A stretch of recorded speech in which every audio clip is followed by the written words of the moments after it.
Yeah. Fuck it. It is now. Now we are. All right, guys. If you're joining us on YouTube, we're about to start our episode. To get the full graphics and everything, join us at facebook.com/the Syndicate. May as well. Everybody's on Facebook anyway.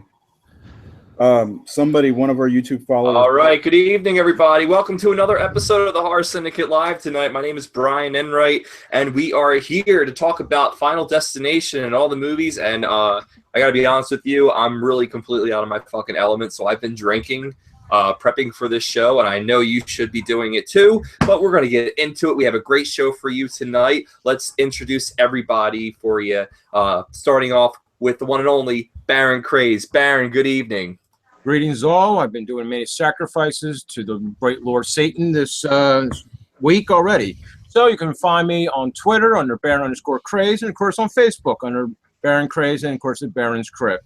It's also found on Facebook. Back to you, Brian. All right. Thank you very much, Baron. Up next, we have Jared Letourneau. Jared, good evening. And Jared's mic is not working. Sound. That's okay. That's okay, Jared. We will get back to you. I promise. We will get back to you.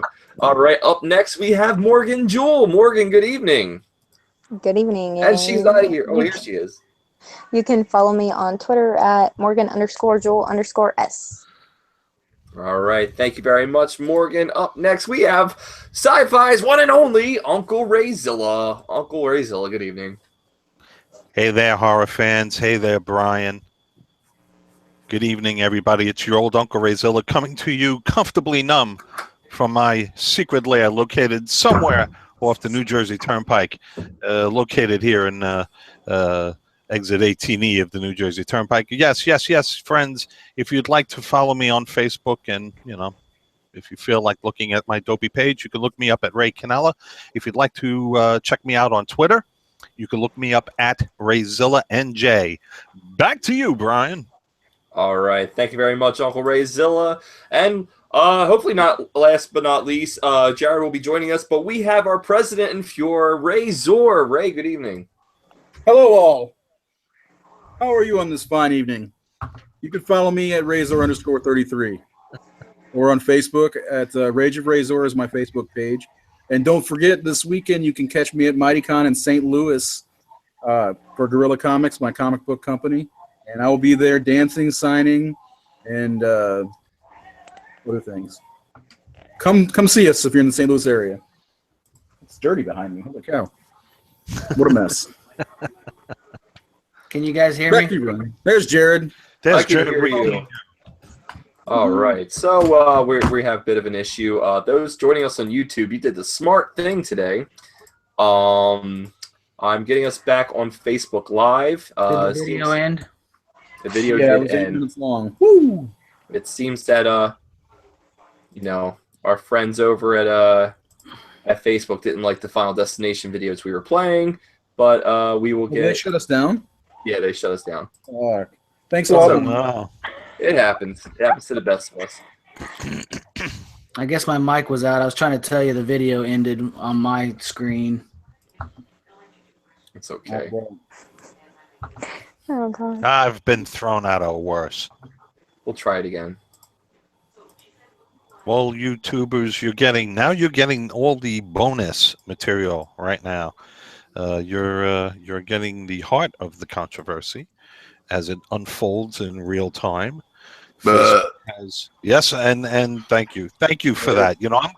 I'm glad that the children are here to hear that exclamation. So I was going to say before that someone on YouTube said we're not using our messenger feature. There's a feature where people can message us. The reason we don't use it is there's only, while we're live, one or two. We're gonna start this intro again. Let's do it. It's starting over, so it's gonna be awesome. I promise you. Final Destination video? No, we're not doing that again. Oh no, okay. Now, why would you get kicked off? Did somebody bitch? Probably. Somebody bitched. All right. Good evening, everybody. Sorry about the interruption, but we are here for you tonight. We are the Horror Syndicate, and tonight is our Final Destination video. Facebook did not appreciate that we were playing a montage of all the death scenes from the Final Destination movies, but that's okay. In the world of Facebook, nothing makes sense. So we're going to get into this episode. My name is Brian Enright. You can follow me on Twitter and Instagram at The Horror Jew. And so let's introduce the rest of the cast. Up next, we have Baron Craze. Baron, good evening. Greetings all again. You can find me on Twitter under Baron_Craze, also on Facebook under Baron Craze, and of course the Baron's Trip is also found on Facebook. Back to you, Brian. All right, thank you very much, Baron. And up next, we have Jared Letourneau. Jared, good evening. Good evening, Brian, the Syndicate, and our fans at home. You guys can follow me on Facebook at Jared Letourneau or Zombie_Survivor in the Twitter world. Back to you, Brian. All right, thank you very much, Jared. Up next, we have the one and only Morgan Jewell. Morgan, good evening. Good evening, and you can follow me on Twitter at Morgan_Jewell_S. Morgan has disappeared, but we can No. still hear Faceless. What the heck? her. Faceless Morgan. Up next, we have Sci-Fi's one and only Uncle Rayzilla. Uncle Rayzilla, good evening. Hey there, horror fans. Hey there, Brian. Great to see you. Hey there, boys and girls at home and the rest of you. It's your old Uncle Rayzilla coming to you comfortably numb from his secret lair located somewhere off exit 18E of the New Jersey Turnpike. If you would like to follow me on Facebook, you can look me up as Ray Canella, or if you'd like to follow me on Twitter, you can look me up at Rayzilla NJ. Back to you, Brian. All right, thank you, Uncle Rayzilla. Up next, we have our president and Fuhrer, Ray Zor. Ray, good evening. I'm going to try to bring the same energy as the last introduction. I'm Yeah. Razor at Razor_33 on the Twitter. And then Rage of Razor is my personal Facebook page that I do not post a damn thing, but it's fun to follow. Don't forget, this weekend I will be at MightyCon in St. Louis. It's a comic book convention. I will be there pushing my comics on people and dancing and kissing babies. That's right. So come out and see us in St. Charles, Missouri, but about half an hour from St. Louis. So come on out, see us, support independent comics, support me. I'll give you a high five. Back to you, Brian. I support you, Ray. I'll always support you. All right, so Bro. before we get to the talks about Final Destination, we got a couple segments for you, brought to you by our very hosts, Jared and Baron. So Jared's got this review he does for us every week, and he's going to talk about it. Jared, let the new viewers who are watching right now know what you do every week for us on Facebook. I do a weekly segment called Bloody Streaming Roulette. It's a fun little gambling game I came up with late one night when I couldn't decide what to watch on Netflix. And I basically just blindly pick a movie instead of scrolling through for hours and fucking hours and just watch. Last week I picked a movie from Hulu. It was called Fear Incorporated from 2016. It was a very interesting film. It was a comedy/horror that was very self-aware. The main character was a horror nerd like all of us on the Syndicate and some of you watchers at home. There's movie references, death references. I mean, it was just a really good time all around, and I suggest to any horror fan to watch it. It's called Fear Incorporated, and it's on Hulu. This week, that one. I actually want to see that one. I saw the trailer for it a while Yeah. back and read your review. Now I want to see it. It's got Ham from The Sandlot in it, doesn't it? yeah, it does. The Great Hambino. Yeah. Was it a winner or loser? It was a winner. I enjoyed the hell out of it. It was a lot of fun, and it had some twists and turns, and when you thought you realized what was going on in the movie, my dog just barked. When you realized what you thought was going on in the movie, it would turn on its head, and you had no idea what was going on. It was pretty good movie. This week, the movie I landed on also comes from Hulu. I should probably turn in my horror card now because I have not seen this film. Uh-oh. It's David Cronenberg's Shivers from 1975. I'm going to turn my card in too, Jared. I haven't seen that. So it's on Hulu, though, It's so that's Cronenberg, though, so I'm looking forward to it. IMDb has it a 6.6 out of 10. and I'm looking forward to it, guys. So if you want to see my verdict, check out the website this weekend. It's really good. It's like Night of the Creeps meets a softcore porn. I mean, That's probably got Ray Zillow's nipples hard on saying that. Sweet. And it's silence. Go ahead, Ray. Say something, Uncle Ray Zilla. You know you want to. I can't. I think Uncle Ray Zilla has tapped out. If you're watching right now, we are in such a hot mess of an episode. We already got shut down, and now we're back. And I just really hope that you're. Oh my God, are you fucking kidding me? I was saying that I saw Shivers in the theater when I was a young man. When it came out, I think it was probably the first Cronenberg film I ever saw. If it's not, it's definitely one of his earliest. Brian, is everything okay? Yeah, no, my microphone was mute. Yeah. Shivers is this Canadian softcore porno with starring Lynn Lowry about slugs that possess people to fornicate with each other. That's the movie. And aren't they from space though? Don't they kind of just fall from the sky or something? What, Canadians? The Canadians? Well, no, they're lovely people. Don't make fun of the Canadians.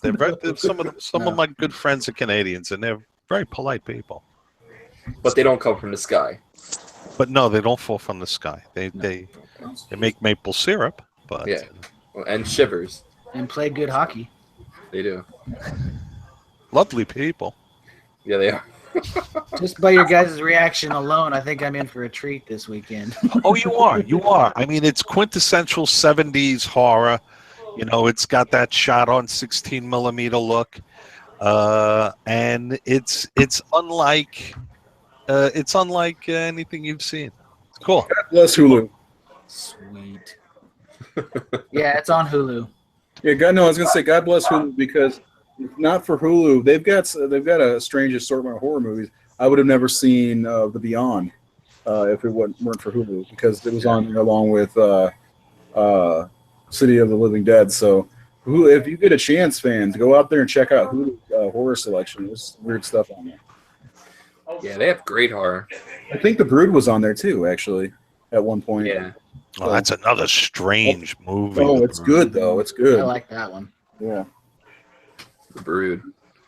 Yeah, no, Hulu has a fantastic fucking selection of horror movies. And who would have thought that all those years of us collecting horror movies, they would have just unleashed this beast called the internet, where you can just watch any movie you want. So, but yeah. Demons was on there too. Yeah, Demons 1 and 2 is my favorite movies. But all right, so Shivers, thank you very much, Jared. And where can we find your review? You can find the review at the horrorsyndicate.com website, guys. All right. Thank you very much, Jared, for an awesome review. Check out Shivers. Up next, a little bit different, we have Baron Kreese, who gives us the other side of the movie world. And by the other side, I mean the movies that are very low on the IMDb rating list. He likes to describe these movies as not being at the bottom of the barrel, but being under the barrel, and he'll go more in depth to it. Baron, talk about your segment and what you have. All right, so we have the DOA reviews. These are films that are so bad that not even the ambulance could get them to the emergency room to be saved. These are complete garbage, trash, hideous films. You wonder why the fuck anyone would have spent money to make the fucking thing, unless it was for some sort of tax write-off because they needed to spend money. These films are the bottom of the barrel. People always say, I've seen the worst films. No, you haven't. I have seen the worst. There is no question I have witnessed the worst movies. No question. So the review is going to be going up probably after the show is over.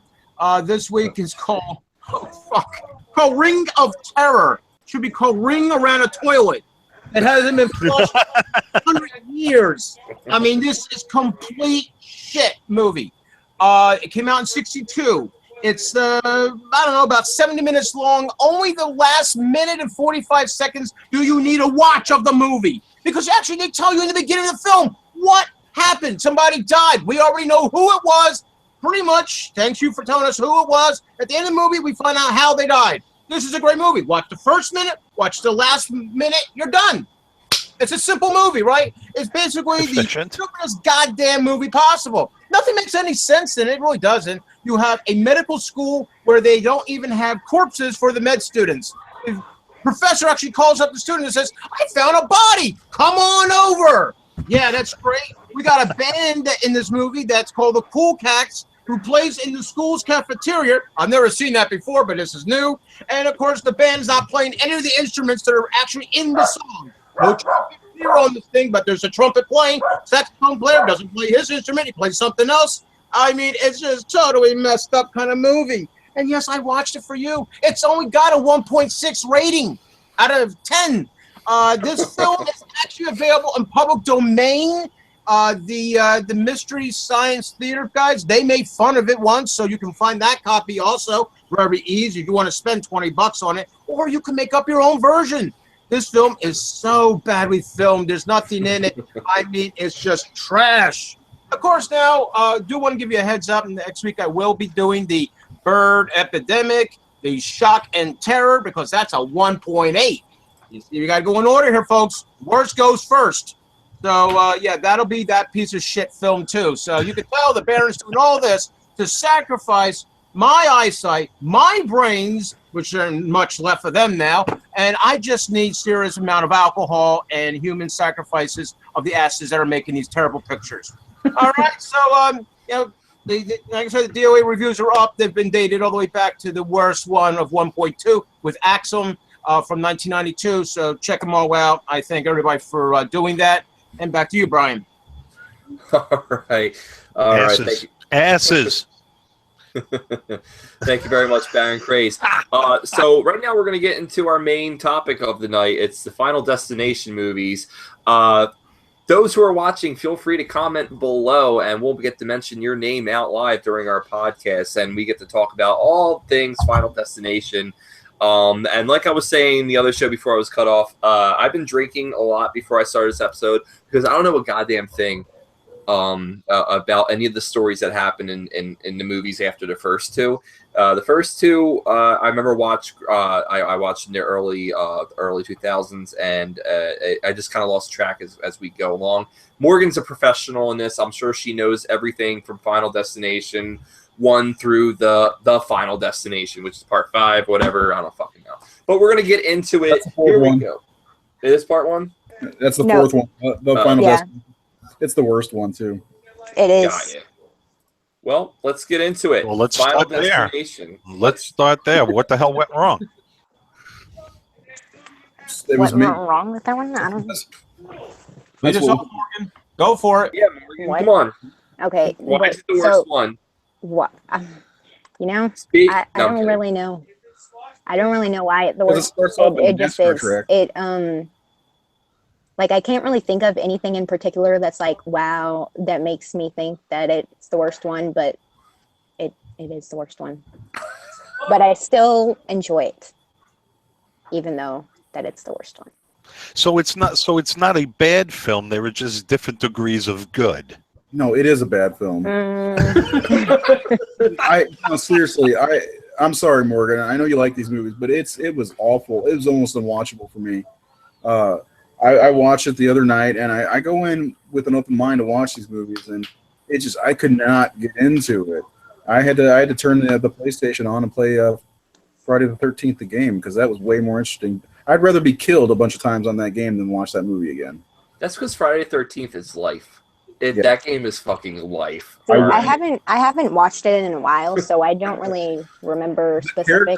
The characters were for the most part, unbelievable. They didn't care about them. That's something I've talked about quite a bit. Like disposable characters in horror movies, and those were all disposable. They did a good job of that, so I didn't care about any of them.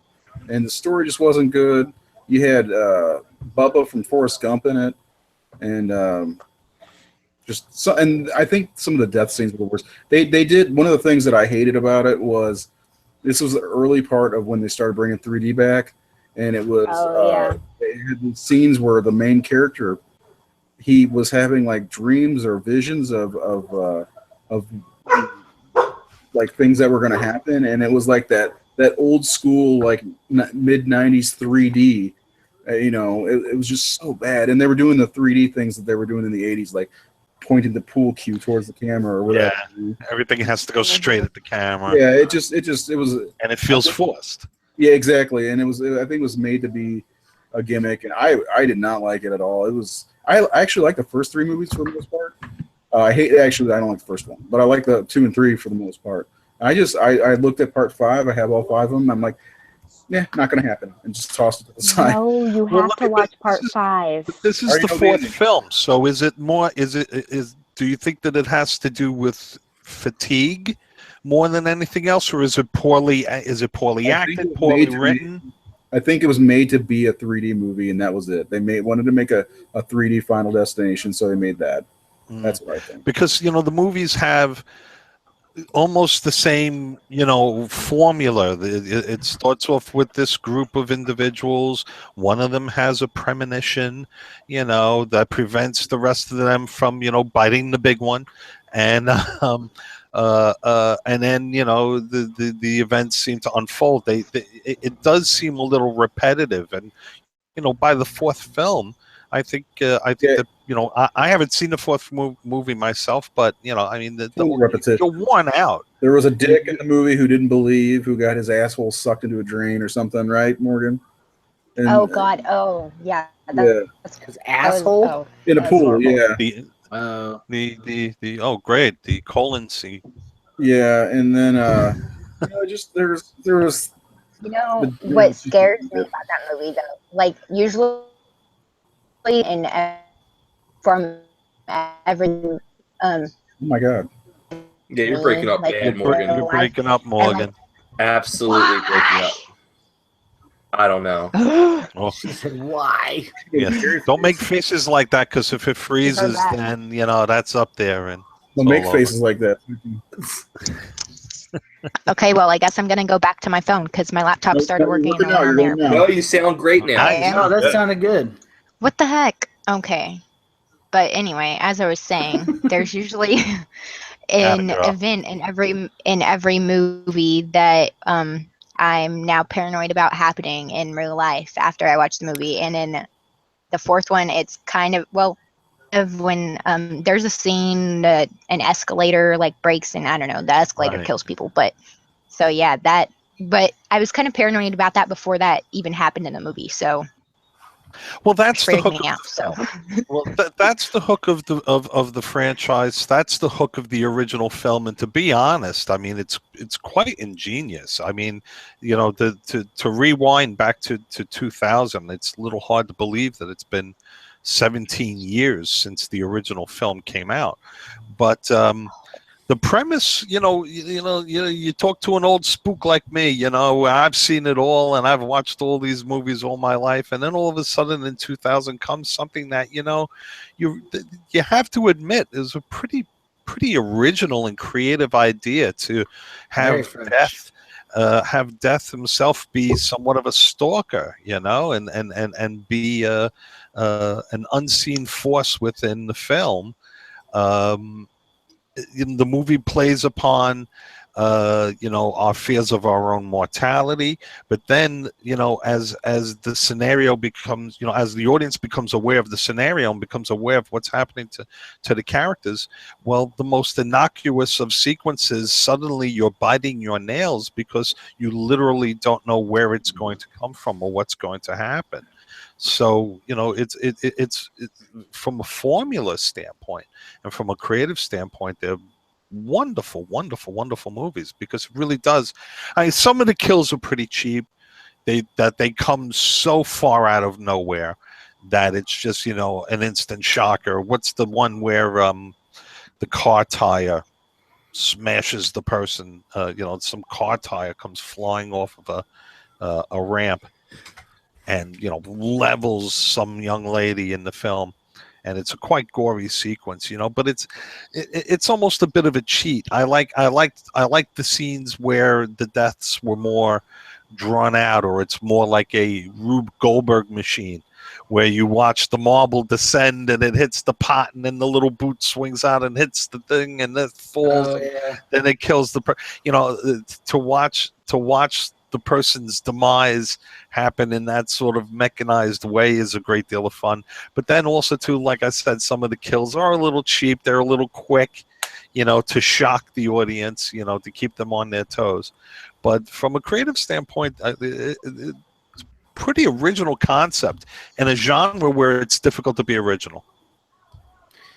And to piggyback what you're saying, I mean, this movie came out in 2000, so I mean, the 1990s weren't a glorious decade for horror. So I mean, you have a new millennium, a new year, and it came out with a kind of a fresh idea. There was some other movies that came out that year that were really good, but when you think about it, Final Destination really put exploiting violent deaths into pop culture again.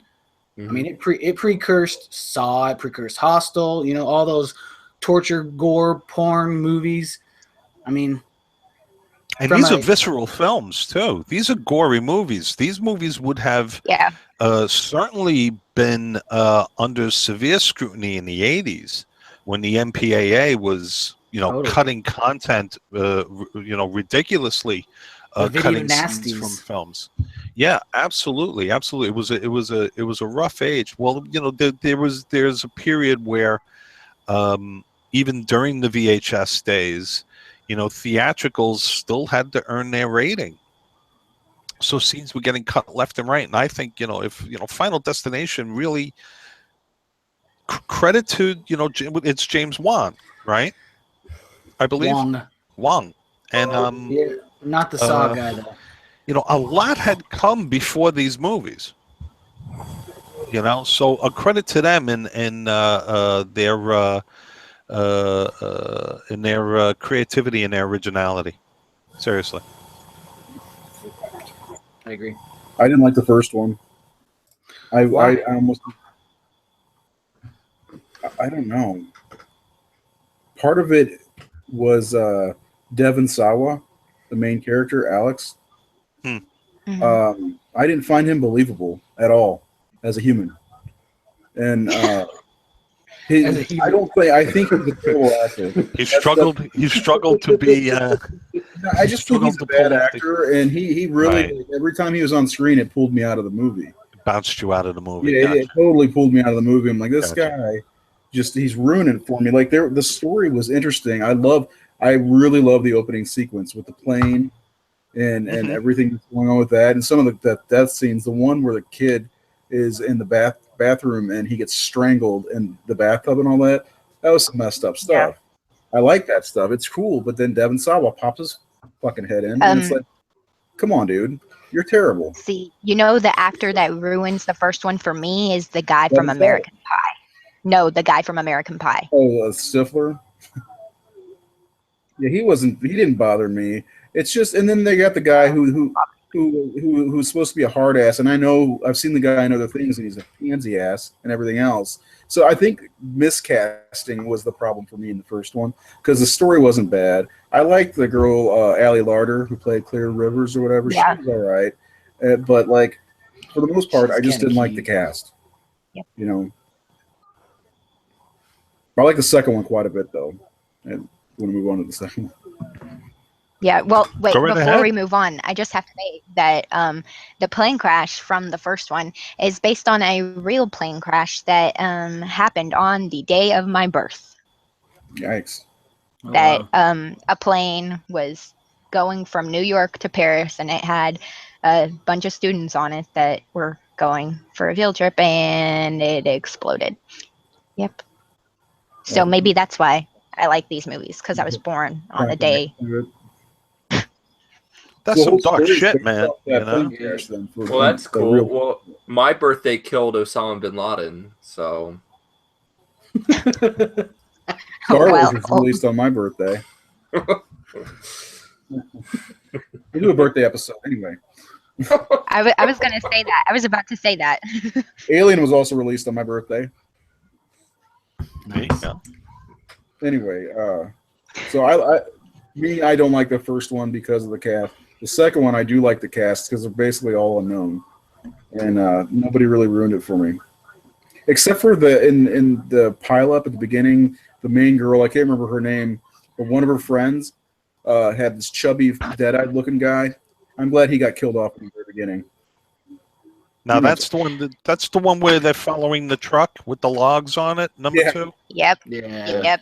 Yeah, because you know Those when stinking you're log online, a lot of people, when they're driving down the highway and they see something like that on the highway, they'll snap a picture of it and post it on Facebook or See, I've post it seen on Final Twitter or Destination.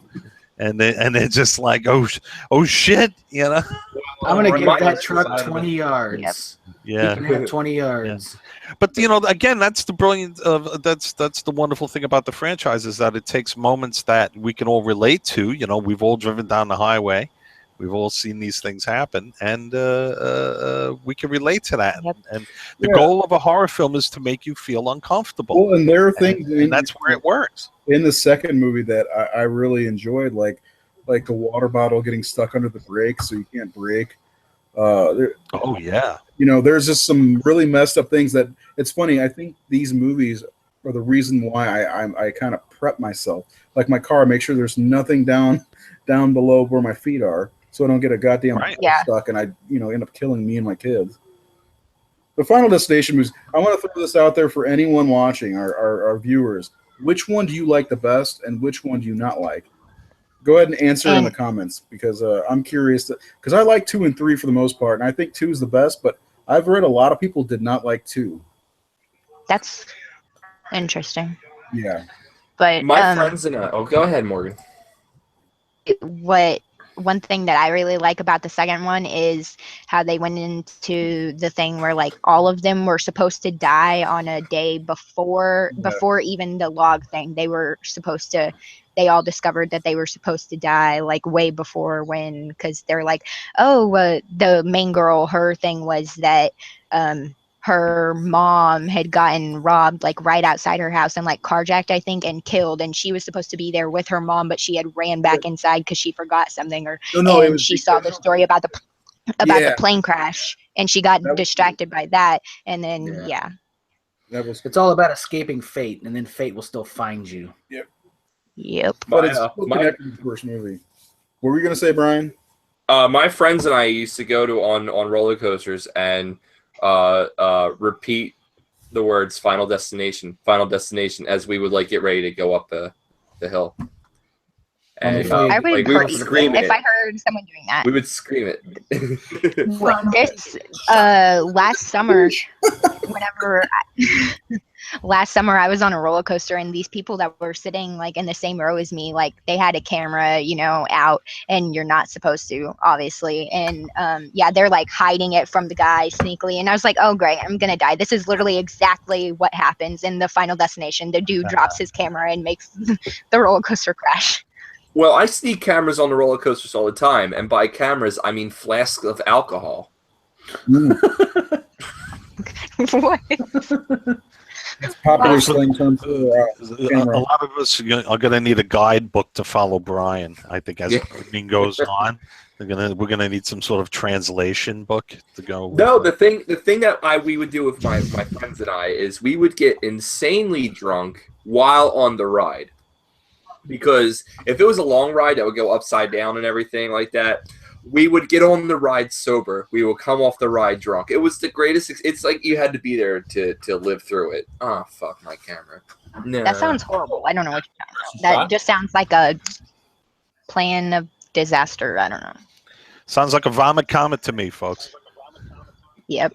We have never thrown up, but we were almost arrested. Hey now. Not sure which we didn't die. I think throwing up is worse than being arrested. No, being arrested is worse. You throw up, you feel better, you get to go for the rest of the day. Getting arrested, you're fucked. It fucks with your whole day. Well, if you get arrested, imagine how many times you can throw up. But throwing up is kind of a one and done. Where getting arrested becomes an ordeal for the next several hours.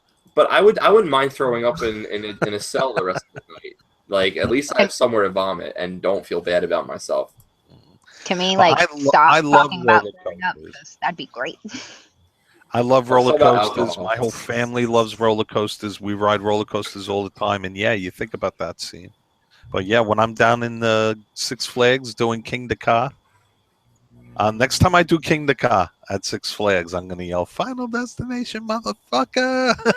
So You absolutely should. You absolutely should. I And love you that should damn carry on the flask with you. No, Okay, I'm not. I don't drink. I don't drink. fine. So- Smoke a I'm doob. I fine. don't care. smoking You know that. what? Also, at our Six Flags, and a new ride just opened, called the Joker. And like the first day that they were running it, it was It's senior stuck. night day, so a bunch of seniors from high school were on it, and yeah, it got stuck for hours. And that is exactly what happens in the movie. They're there because they're seniors in high school going, and I was just like, oh, that's stuck. We have that same ride in Jersey. We have the Joker ride in New Jersey. It's the same design. I haven't been on it yet. It opened last year, but I saw what happened there. But that's again, these movies play upon premises that we can all relate to, and that's why they work, because they hold a mirror. The best horror, the best science fiction holds a mirror to society. The goal of you guys, you're going to hear me say it over and over and over again on this show. The goal of a horror film is to make the audience feel uncomfortable. And that's precisely what these films do, because as you sit there, you say to yourself, well, shit, I've driven behind a truck like this a million times while driving down the highway. These are all things that, work within our frame of reference. And that's when the genre is at its Yeah, best. I've laid in a tanning bed a few times. I have blasted nips in a tanning bed. Holy moly. Yeah. Well, here's a solution to I all was these alone, things. of course, Here's the but solution. You ready for Don't the do any of solution? them. The Just don't. solution is don't be a high school senior. That's it. Going on a trip. yeah. Graduate when Go you're a on. junior. Yeah. In the fifth one, all the victims are full-grown adults. Okay. Oh, really? They're full-grown adults in all the movies. They just like, oh, I'm a kid. Wow. They're only playing 18-year-olds. Yeah. The It's characters. like, come on, Luke Perry, get out of this movie. Although Devin Sawa was 12 to be, to be fair. Yeah, Devin Sawa. I saw recent pictures of him. Time was not good to him, or maybe the drugs. One of them. I liked him in Idle Hands. I love I like Idle him. Hands. Idle Hands was good. I like him in the Stan music video. I like him that he's not in movies. Oh, Stan, yeah. Idle Hands is actually a really good horror comedy. I'm gonna go back and watch that one based on what you guys are saying. It's Seth a lot Green- of fun, and Seth the Green's Offspring's in hilarious it. in that movie. Seth Green is wonderful in that movie. Everyone is Everything. awesome in that movie. I love Seth Green. But the Offspring plays at the prom. I mean, like, how 90s can you get? That's true. I forgot about that. So, And it's anything got else, really good death anything scenes. else about Final Destination? We're gonna move on to something else. Morgan, you got anything else? You love the series so much. This is your show. We've been putting off The this fifth show. one, for like I 6 guess. months. I guess I'll spoil the fifth one for all you people that haven't seen it, because it's been a long time. Y'all can get it spoiled. Everything's spoiled for me. So, but anyway, at the end of the fifth one, it's actually revealed that it took place before the first one, and at the end of the fifth one, there's 2 survivors from the movie that get onto the plane from the first one, and then they actually die in the plane crash. So, All right, so wait a minute. The fifth one takes place before the first one. Yep. So this was when You Death was a don't little find out. kid. You don't find this out. no, until the very, very end, until the last scene of the movie. Yeah. Yep. Damn it, Morgan. Oh, come on, Morgan. Gee, Well, you know what? Fucking hell. I'll just go watch Faces of Death. I mean, look, real quick, how I feel about this series, because I've seen all the films, as everyone knows I probably have. The only thing I really liked about part 1 is the character names. Because if anybody knows things about horror, you do know the names all relate back to famous stars or directors from the black and white horror movies. So that's pretty cool that they did that. Not films do that when they're kind of just starting out. People will name the characters after other characters from other movies or real people. And I thought it was pretty cool that they did that. Otherwise, I got bored with the damn movie. You know, pretty much my advice to everyone is just to go onto YouTube, find the death kills that they all have, and here you go. I broke it down for you. It's also basically Final Destination gives you about 292 deaths. Factoring on the plane, you know, we got a couple things there. By part 2, we're up to about 308. Part 3, we're at 322. I don't know, 4 or 5. We're getting up to over 1,000, depending on how you look at things. So, you know, it's just a really nice thing of all these death scenes. I like Faces of Death. I'll watch that instead of this shit. You know, I just look at it going, people go, oh, God, there's a truck here with logs or something. And I go, listen, I don't really care. If you're going to die, you're going to die. That's it. That's just how life is. So, going to happen to everybody. And if you're driving with me, I can pretty much guarantee you'll never drive with me again. So I don't yield. I just go. The hell with it. But yeah, these movies. Okay, part 2 was nice. I like more gore though. I like more blood splatter. You know, Blood on the Highway was always a good, you know, driving instructor kind of film. Blood on the Highway. Here we go. This is that. And I thought we were going to have that. We didn't really get that. So, you know, I just watched Faces of Death. I found it to be a better film. Okay, so those are my views on the Final Destination. Let's move on to a new topic. Okay, wait. And y'all can go to the Horror Syndicate website and look at a review/ranking I did of the franchise, which I did in the fall when we were originally supposed to talk about the Final Destination franchise on our podcast. But so yeah, you'll have to search it to find it, but you should go. I'll post it on the Facebook page. My last thought on the Final Destination is they did make a lot of money. So that's they did. You know, in the grand scheme of everything, don't make any more. And you know what? They didn't really rush into between. There's a good 3 years between the first one and the second one, isn't there? It's 2000, or it's 2000, 2002, 2006, 2009, 2011. And Tony Todd's in all the movies as Mrs. Buttersworth, right? Is that his name? He plays as Bloodworth. But I think Mrs. Butterworth. Wrong fucking name. I don't. Oh my God. And get yourself some pancakes. I got dad jokes all fucking night, people. Come on. Buttersworth. Yeah, but he was actually Death, right? That was his role in the movie. He was Death, and I guess. in human form, right? And like he always had like premonition for like all the new people that he saw. He was just like, oh. That's gonna find you, and like people were like, "Oh no!"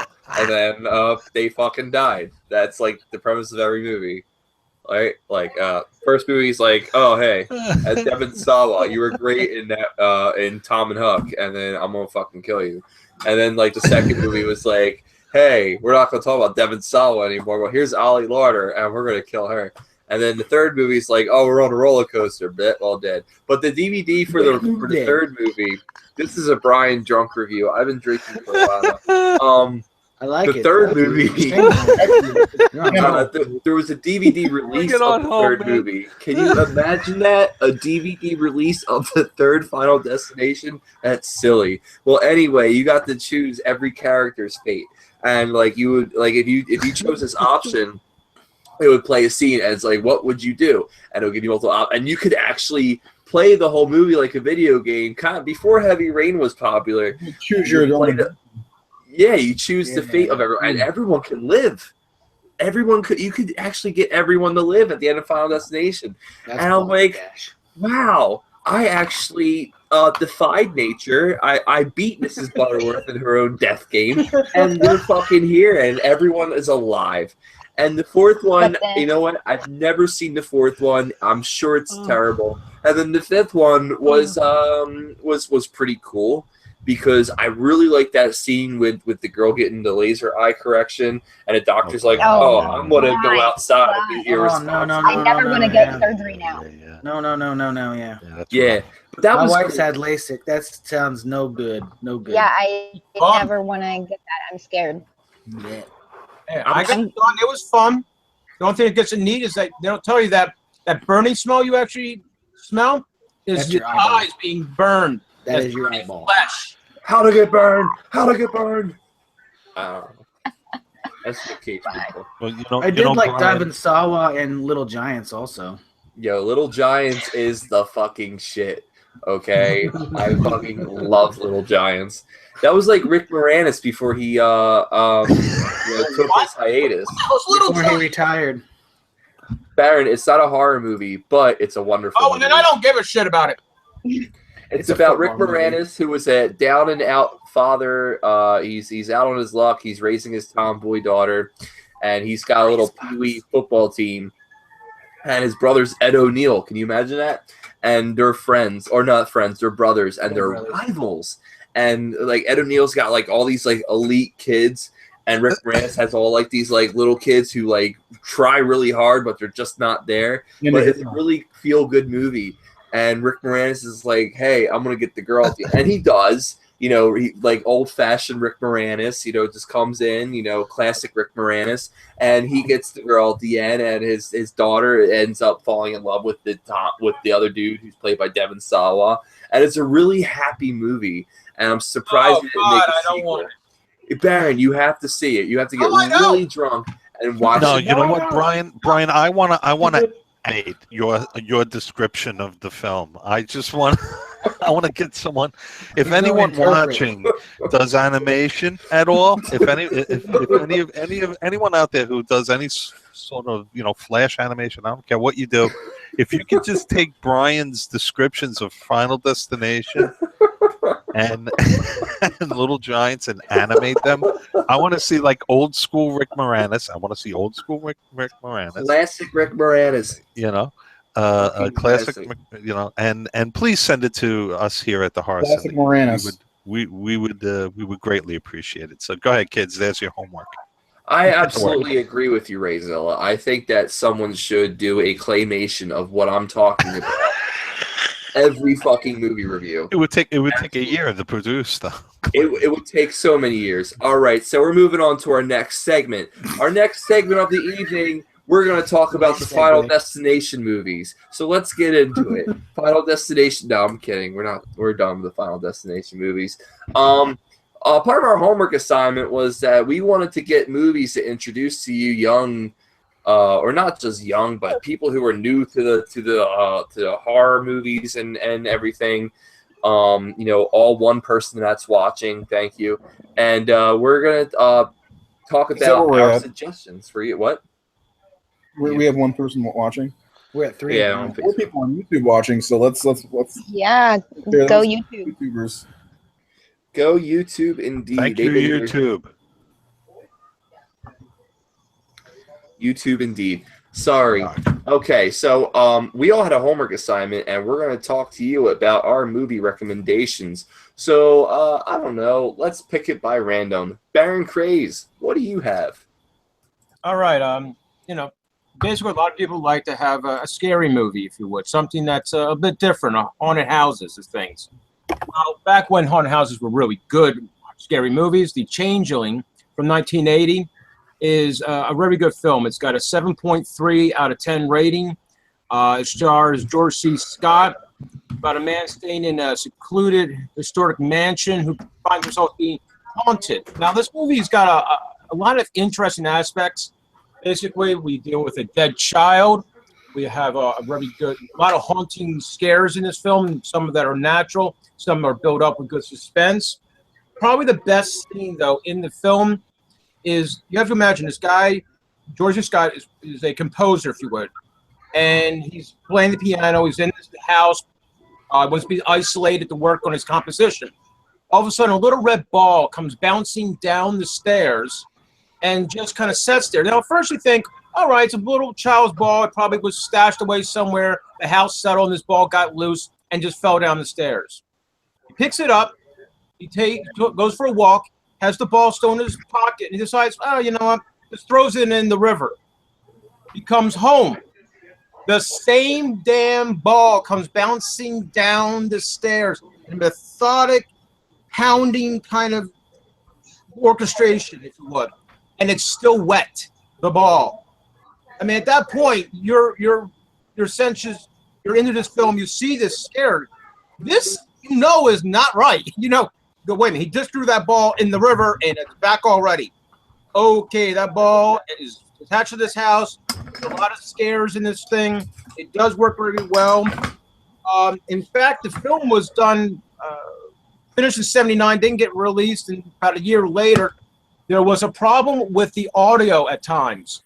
It seemed to have picked up other things that weren't there. The house was, as they said, legitimately haunted house. It has since been torn down because vandals kept going out to the place trying to get into it. So, unfortunately, I had to tear the place down. But it was a film that did have a bit of a supernatural feel to it. So if you're into all that, it's a film I heavily recommend people watch and enjoy. And just to kind of throw it out there, and this will probably get Morgan's attention to it, Nev Campbell from the Scream series there found the film to be one of her top scares. She thoroughly enjoyed it, and it really got her into a lot of things. It was one of those films she said she watched when she was doing some of the scenes where she would be alone in the house, so to speak. So it was just one of the things that connects back to that. And I always thought that was kind of interesting that she had that.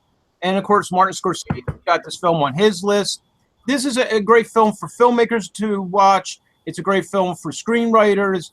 It is just a really good movie that everyone should take the time to enjoy a scare fest. If you're looking for haunted house films that don't have the paranormal activity bullshit, then these are those films. This and I would say The Haunting from 1963 is another equally great film to check out. So there you go. And see, I didn't do the Psycho film again. So, and also to tickle Morgan's fancy, this movie is starring George C. Scott. Yes. Bam. Okay. That's right. In the house. Patton, you better watch it, damn it. I haven't seen it, but now that what you just said made me want to watch it. So that's I have it on George C. DVD. Yeah, I have it on DVD. Where are you, fucker? Here it is. Yeah, there it is. The Changeling. Jangalang. The Changeling. Look, there's a bong, and there's a woman sitting in a wheelchair. Oh, that is a wheelchair. Oh, yeah. Okay. Sold. I thought it was a bong. All right, I'm gonna check that one. See if they got it over at V-Stock. All right. So thank you very much, Baron. Who am I going to choose next? You know what? I want to hear from Morgan. Morgan, what movie did you choose? I knew you were going to choose me. You knew it. I knew it. We all knew it. Get into it. Mind meld. Don't Breathe, because I have a giant poster from it right here behind me. I'm not breathing. Don't worry.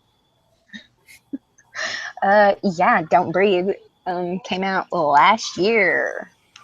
And it is starring, oh geez, I don't remember her name. Jane Levy, that's her name, from the Evil Dead remake. And Dylan Minute, I don't know how to say his last name, from 13 Reasons Why, and other stuff that he did better in, but whatever. Stephen Lang, and yeah, and it's really good, and it's about a group of teenagers who are burglars, and they break into a blind guy's house, and the blind guy takes all their butts. He's a badass, And- right? They burgle stuff. Yep. Indeed. And it's really good, and it will have you feeling really anxious the whole time, because you're like, they got to be really quiet, and not breathe, so he doesn't hear him. He doesn't hear them, because He he really can't is. see, but that means that he can hear well.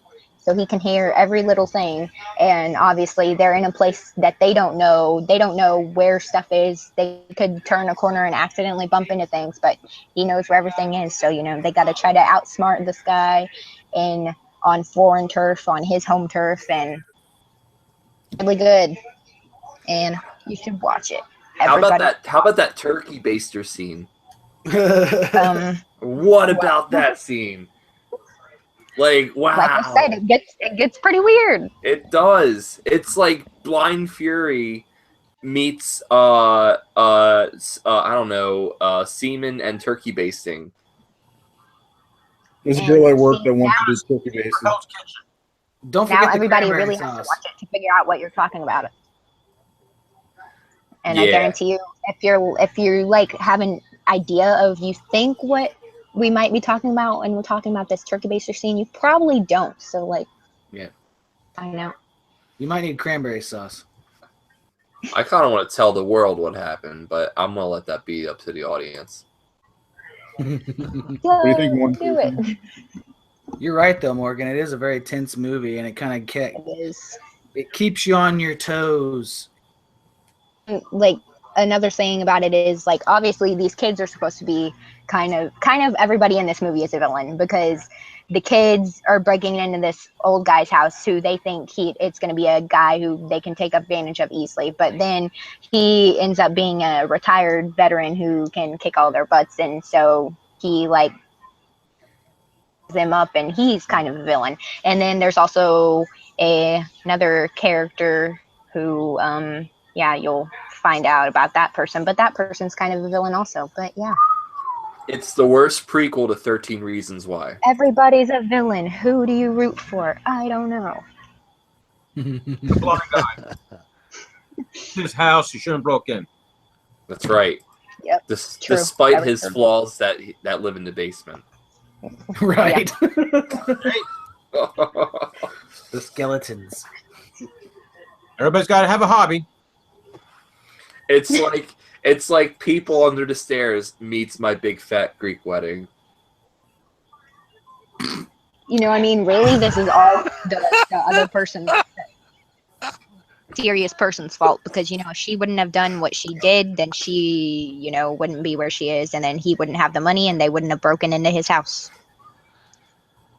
So whose fault is it then? The girl that was, you know, that he took. Oh, basically to perform his own Hell's Kitchen. I get it. All right. Because, you know, I mean, I can't really say, you know, more stuff, because like then I'd spoil the whole movie, and since it's a newer movie, no, can't. Why not? You spoil. Then there's no point in That's watching an it. movie, If I spoil it, no one. Yeah, but those are old.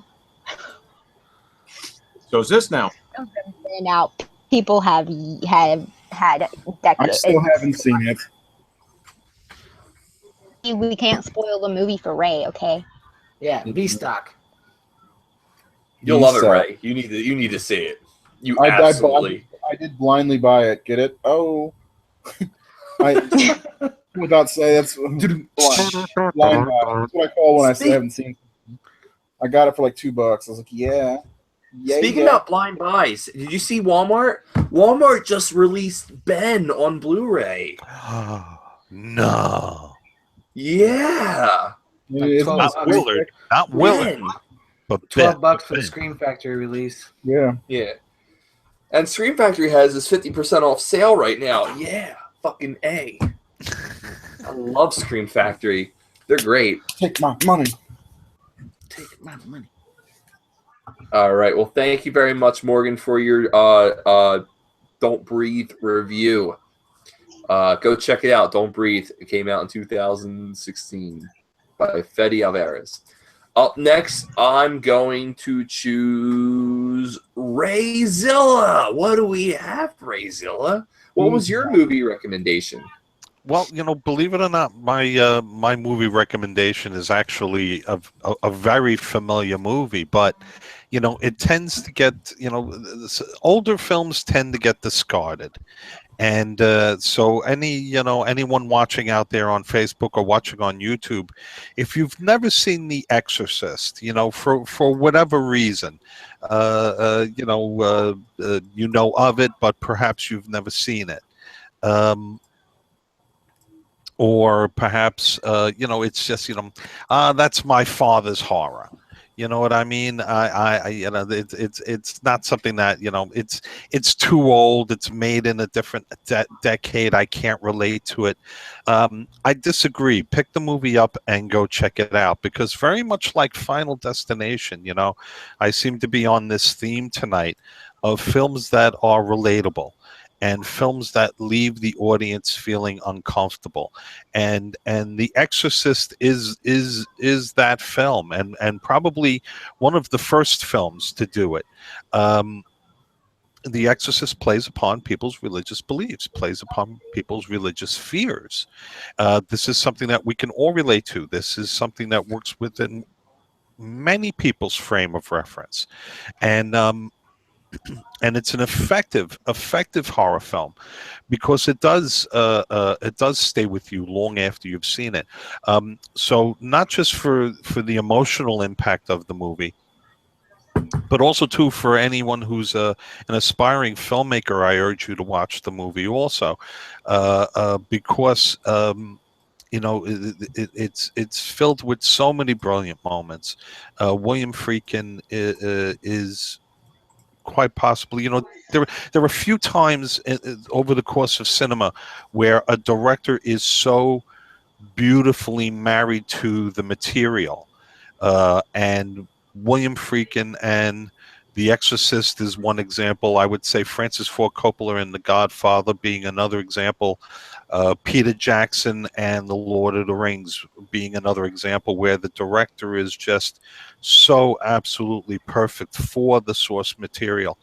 William Friedkin handles the material brilliantly, using subliminal elements and subliminal edits of a character that fans have dubbed Captain Howdy within the film. Also, the score, by the way, the score, there's a portion of the score that is done by a British musician by the name of Mike Oldfield, and perhaps you've heard of the track Tubular Bells. Well, Tubular Bells, if you know your horror films and you've seen films like Suspiria or perhaps even John Carpenter's Halloween, this is the soundtracks bear a great amount of similarity to them. And so watch The Exorcist, because that's Mike Oldfield, and Mike Oldfield did it first. He did it in 1973. He was a British progressive rock musician. He played bass guitar, and it's a wonderful piece of music. But really, I feel that we wouldn't have had Goblin's score to Suspiria if it not be for Mike Oldfield. Perhaps we wouldn't have had John Carpenter's score to Halloween. Can if I not say for something Mike about Oldfield. that? So The Tubular Bells? yeah, It's bizarre where it's placed in the movie. Like, a lot of people know that as like the theme to The Exorcist, but it's placed while she's walking home from a day's work on the set. yes. It's I don't understand why it's placed in that spot, or why it's even considered. I do love the piece of music. It's very confusing as where they put it in the movie. Yeah, I've always considered it to be a portion of the soundtrack. It's not really the soundtrack itself, but because of the popularity of the film, the album Tubular Bells took off. But yeah, it only occupies a short portion of the movie, the closing credits, I think, as well. But for the most part, again, from a musical standpoint, they do share a lot of very similar qualities. So again, any of the younger viewers that are out there, just because the film is 40 years old, you shouldn't be afraid to approach it. You shouldn't be afraid to approach black and white horror movies. You shouldn't be afraid to approach silent horror movies. Just because of their age, they could still be just as effective, and they can still leave you just as chilled. And so if you haven't seen The Exorcist, go check it out. That's my recommendation. And The Exorcist is a must for any horror fan, if you ask me. It's considered the scariest movie of all time. Agreed. I mean, by many consider it the yardstick by which horror films are measured. I happen to enjoy the films that really play upon emotions that we can relate to. I enjoy Final Destination. I enjoy The Exorcist. Jaws is another film. Jaws plays upon a very base fear, the fear of being eaten alive. And really not that far of a stretch of a movie. The Exorcist, has those components that we can relate to. At least those of us who grew up in the Christian faith can relate to. But nonetheless, whether you're a fan or you're an inspired filmmaker, see the movie. It's marvelous. All right. Thank you very much, Uncle Ray Zilla, for recommendation. I don't know if you noticed, but I was actually playing the original trailer I saw for The Exorcist the seizure while you were talking. Yeah, that trailer, believe it or not, made people throw up. I can see why. When it premiered in theaters. Because it was so frightening. No one's ever seen something like that before for a horror movie trailer. That would be a little cool addition to add to your review, Ray, on The Exorcist. You go on YouTube.com and go to our page, and we actually have a full Exorcist episode that you can check out. It's a lot of fun. We all had a blast with it. We blasted the nips. It was incredible. Was I on that? Because I forgot about that one already. I don't know. I'm Do it like again. 6 beers. I'm 6 beers in. Can't answer that question. But we're gonna He's get deferring into to a later date. We're gonna get into Jared. Jared, you have a movie review. What did you get? Or a recommendation? I actually picked a movie that I reviewed for the Horror Syndicate website in its early infancy. It was called Frankenstein's Army from 2013. It was a Love it. point of view film set in World War II and follows a Russian regiment as they are moving into a German town.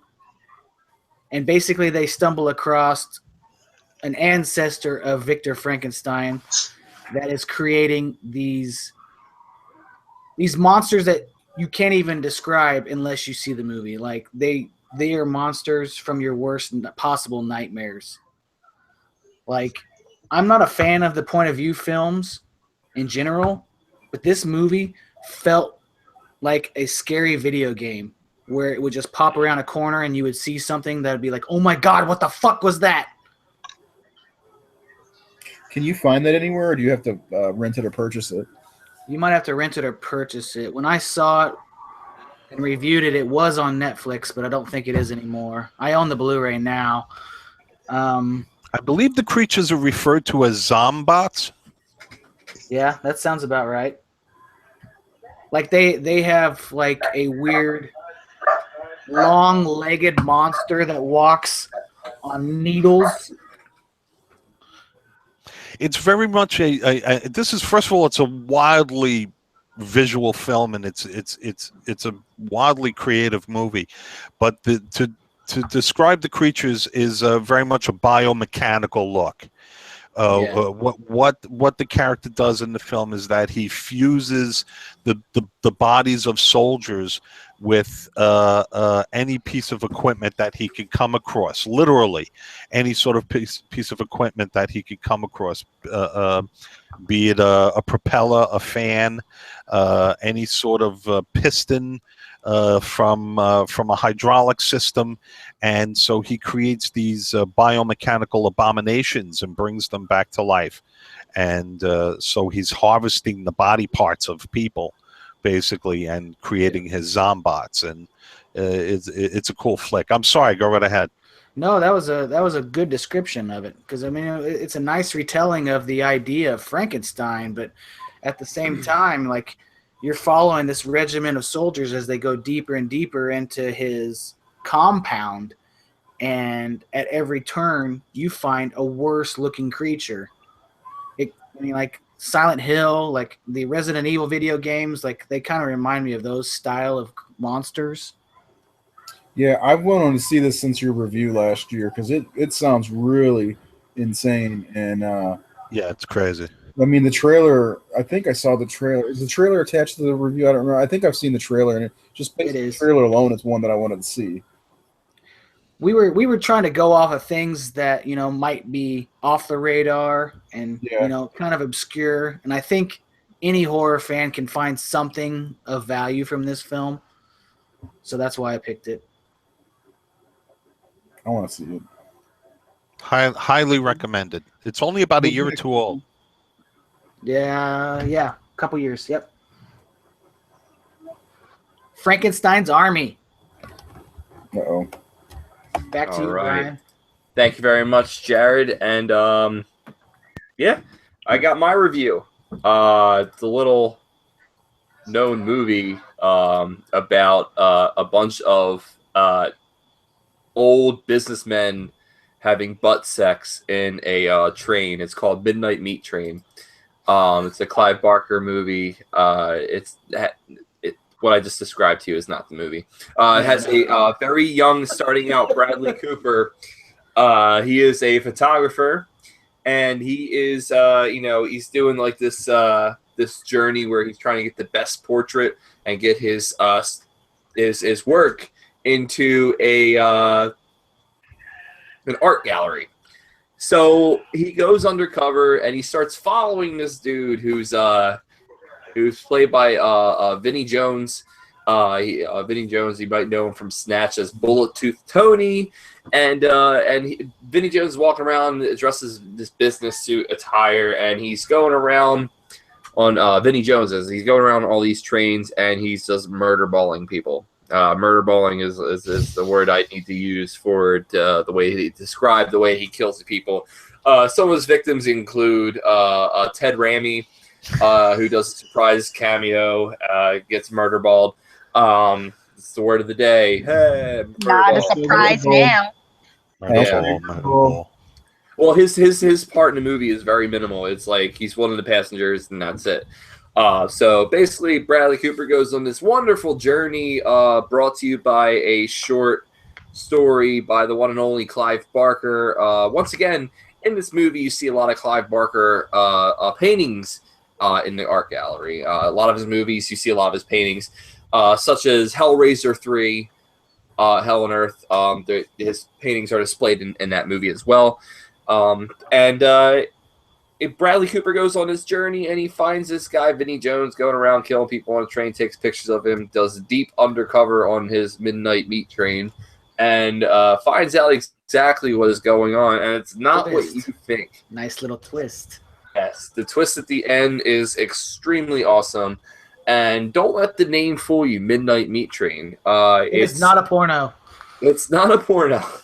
Not at all. It's a very slapstick kind of buddy comedy starring Eddie Murphy and Nick Nolte. No, I'm kidding. It's extremely fucking gory. But it's that twist ending that makes you go wah, and like you just love it. I think the porn version is Good Midnight movie. Sausage Train. Is the porn? I think it is Midnight Sausage Train. Yeah. I think it stars Tracy Lords and I can't name any other porn stars. Harry I don't know. Yeah, Harold Ramis. I don't know. But it's a good movie. Check it out. That's what you said, right? I don't know. I said Harry Reams. Harry Reams. Remember Harry Reams? No, you don't. You're too young. You're asking me if I know someone. I am too young. Is he a porn star, right? Yeah, Harry Reams from back in the day. I wasn't allowed to watch porn when I was negative 8 years old. Why not? God damn it! This is was the the legend. porn you're talking about. The legendary Yeah, Harry Reams. Everyone had As Ray Zilla would say, massive send cards pubes. and letters to Brian Enright. You can't even enjoy that nowadays, like in porn. Massive pubes. I'm sorry. I'm done. What was the movie again, Brian? Fast Tube Train. No, it's called Midnight Meat Train. Go check it It's out. on, It is a good movie, kids. It's on Good Netflix movie. right now, I believe. It absolutely is on Netflix. It is It's a on very good Netflix movie. right now, kids. So you've heard Brian. You heard his review. Now, wait till we're done and then go watch it. I've seen like the first minute of that movie, but Oh, nothing else. Because it was, I think I was at my You're gonna have friend's to put birthday in a party. little more effort than that, young lady. I'm afraid. Well, no, Yeah. okay. I was at my friend's birthday party and it was on TV and we turned it on and then we were like, what is this? And the name sounded weird, so we changed it and we ended up watching The Collector instead. But you know Which that's is a good movie. thing because Not a bad that's how I replacement. found out about Yeah. The Collector. So It's a I'm good very trade-off. happy that happened. did you turn it off because of the title? Like Midnight Meat Train. What's this? Oh my God, it's a porno. No, we're like, this sounds stupid. What is fun? It's a movie about Bradley Cooper and But Vinnie it's Jones good to going know on a that train it's and not whipping out their wieners, go doo doo doo doo doo. That's what they do. Meat on a Bradley train. Cooper had an interesting start. The A-list meat train. The Yep. A-list meat train. Bulletproof Tony. Desert Eagle .50. It's a good movie, so check it It out. is. Midnight Meat Train. No sexual innuendos here at the Horror Syndicate. Yeah, right. All right. So Ray, did you have a review or nah? Me? I was the one who came up with the subject, son. Of course I do. you did. And I've been watching the movie the whole Son. time we've been podcasting. Children shouldn't play with dead things. That's did you right. find it on that for me, Brian? I got the case. Got the Blu-ray. Wait. It's good. So, I still haven't seen it, man. man. So let me just tell you how I saw it. My brother-in-law's been telling me about this movie for a long time that I needed to watch it. And a couple of weeks ago, I finally was like, all right, let's just do it. Because based on the title, it sounded shitty to me. Just, so we popped it in and we're watching it, and it's totally campy. It's about this group of actors who go to this island that was, I believe it was a jail near Miami or something like that. Anyway, it's like a graveyard now, and nobody's there and anything. They go to this house, and anyway, so they go to this island. They perform a ritual, and they do some really weird shit. So they dig up this grave, and there's a grave dug up. I can't remember. I even just watched it, and they trying to, I think, resurrect the body or something like that. I'm doing a really poor review of this, but my favorite part of the whole movie, well, second favorite part is there's the chunkier guys in the grave with the corpse, and the corpse grabs them, and it turns out it's a couple of their actor friends, and the guy just keeps saying, "I peed my pants. I just peed my pants," over and over, and it just killed me. And the worst part is he's wearing the same fucking pants throughout the whole movie. So he pissed his pants, and he's wearing his pee pants all throughout the movie. So He's like Chad. he's the real Captain Pee Pants.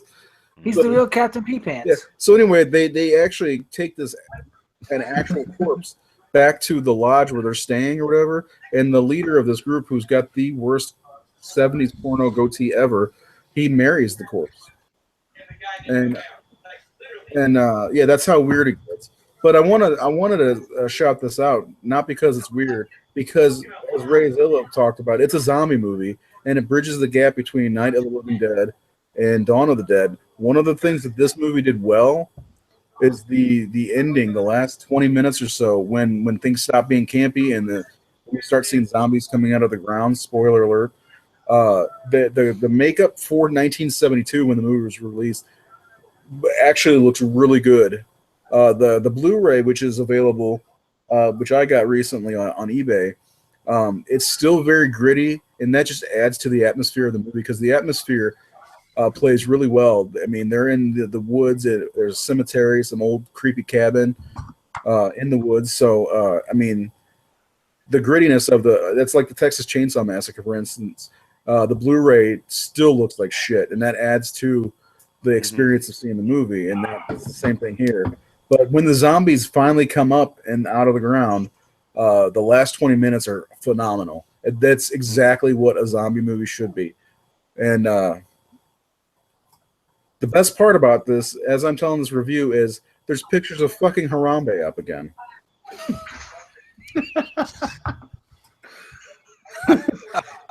He tried to sneak him in on dead you. things, including dead Harambe. All right, so here's a backstory, Ray. That's a great. It's a really, really, really good movie, kids. You should go out and see What, it. Harambe? I have Here's no. Children shouldn't play here's with the dead things. backstory. I have my copy too. I am done. I totally forgot to get the Children Should Play with Dead Things trailer. I don't know what was in my state of mind. It's tough, man. It's one of those movies that are very hard to find. So, and there's not very many stills online for it or anything like that. So, it's I guess Harambe works, but you know what? I'm done now. So, you do whatever you guys want. No, but I like how you said the title of that movie turned you off, which, like, that title seems all right. But, Midnight Meat Train, on the other hand, That turned me off. I didn't see the movie. Midnight Meat Train is still a good movie. I will have to watch it now that I know this. Well, I highly recommend Children Shouldn't Play with Dead Things. I saw it originally back in the day. Now, if anybody out there is of the age where you watched the 70s television and you saw, things like Chilla Theater, perhaps, or Zachary, or Creature Features, or something like that, Children Shouldn't Play with Dead Things was one of those titles that would play late at night on Chilla Theater, and that's where I first saw it. And with about 20 minutes left to the movie, as Razor was saying, with about 20 minutes into the left into the movie, the movie gets really dark. It's fairly comical up to a point, but then it gets really, really dark. And actually, the final shot, I won't give it away, but the final scene, the final shot of Children Shouldn't Play with Dead Things, really stays with you. It's a very, very haunting shot. And yes, indeed, this movie, if you're a zombie fan, if you're a zombieologist, this movie should be on your list. This definitely is like one of those missing link films that, fills the gap between Night of the Living Dead, 1969, and Dawn of the Dead, which was what, guys? What are we saying? 77, 78? Dawn 78. of the Dead? 78. There's a lot of time, a lot of real estate between those two times. And so, I recommend it. I think Razor had to find his Blu-ray on eBay. But I managed to come across this baby. I forget where I found it. But I do have the regular DVD. The movie's shot in the 70s, so we're talking about 16 millimeter, grainy 16 millimeter film look, like a lot of independent film of that era. I think that's what, the limitations of the technology during that time is what gives the film its charm. I think that's true of many, many, many classic films. So here's another example for you younger guys out there that maybe, might be turned off by older material. This movie is another must-see. You really got to check this one out. Personal favorite. Brazilla approved. Okay. And that's my story, and I'm sticking to it. All right, so thank you for these excellent movie recommendations. We're gonna get into the Razor's Burn questions that we all come up with, and here at the Horror Syndicate, you can join us and comment at below the Facebook page. So let's get into it. Let's do Baron's question. Razor's Burn. Baron, what did you have? Razor's Burn. I think we do something a little bit different on the show tonight. How about we go with everyone's favorite quote from a horror movie? I got it. I'm ready to go. Okay, that's nice. We'll get to you in a moment. So let's go with Jared. Oh crap! Damn it! I'm gonna go with we're gonna need a bigger boat. What movie is that from? So some of our audience probably doesn't know. That would come from the Steven Spielberg classic Jaws. Not very scary, but it's very memorable, and that's the first thing I could come up with because I was on the spot. All right. Rayzilla. Oh, easy. Mine comes from one of my favorite movies of all time, Suspiria. The line delivered by Udo Kier, where he says, "Bad luck is not wrought by broken mirrors, but by broken minds." All right. Morgan. Okay. Mine is movies don't create psychos. Wait, what? Movies make psychos more creative. From Scream. Okay. I'll throw mine in right now. Let's see if I can do this correctly. Help me! Help me! That's from The Fly from 1958. All right. Nice. I'm glad you're off camera for that. I shudder to think what you had done to yourself in order to produce that scream, Baron. So I hope you're all right over there. Oh, I'm quite fine. I hope you know. I'm taking do I some have to, Jägermeister. I'm just feeling great now. do I have to do a wellness call? Do I have to send a wellness check? Do I have to send somebody over to make sure you're okay? No, I'm taking the Jägermeister. I'm quite fine now. All right, Brian.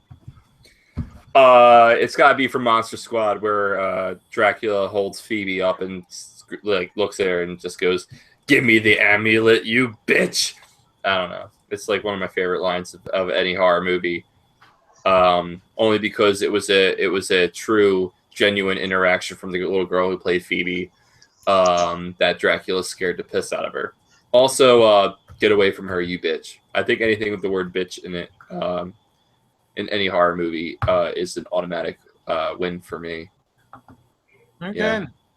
Razor. Do you know what she did? Your cunting daughter. There you go. What's that Send from? your cards and letters too. That's from Well, that's No, what I say to my wife. Ooh. You know, if Rhiannon breaks something, Okay. Go right for the C word, huh? no, I don't say that. That was the first time I'd ever heard cunting. Is cunting even a word? Is it like something that's happening? Because I assume that like cunting is something that's going along. Well, no, it's I. Well, let's see now. It's current. ing, so it's an action verb, I believe. Okay. But I also what like the We line have a that show about Could be this. happening presently. what was that, let Ray? let Jesus fuck you. But what is it to cunt? Because cunting is something to cunt, and it's like a continual cunt. It's to keep cunt this. It's a very nasty word, and I know Morgan is saying in her head right now, "How dare you say that word, you fucking misogynist?" It's okay. I say the word on the metal shows I do. It's a fine word. It's just another word in the English language. What the hell? Morgan, you've seen The You know- Exorcist. I don't know if I've seen the whole thing or not, and it's been a while since I have seen the little that I have, so I need to rewatch it. And hence You need my to points watch it. earlier. Well, it's a possessed little girl Yeah. who does that, so.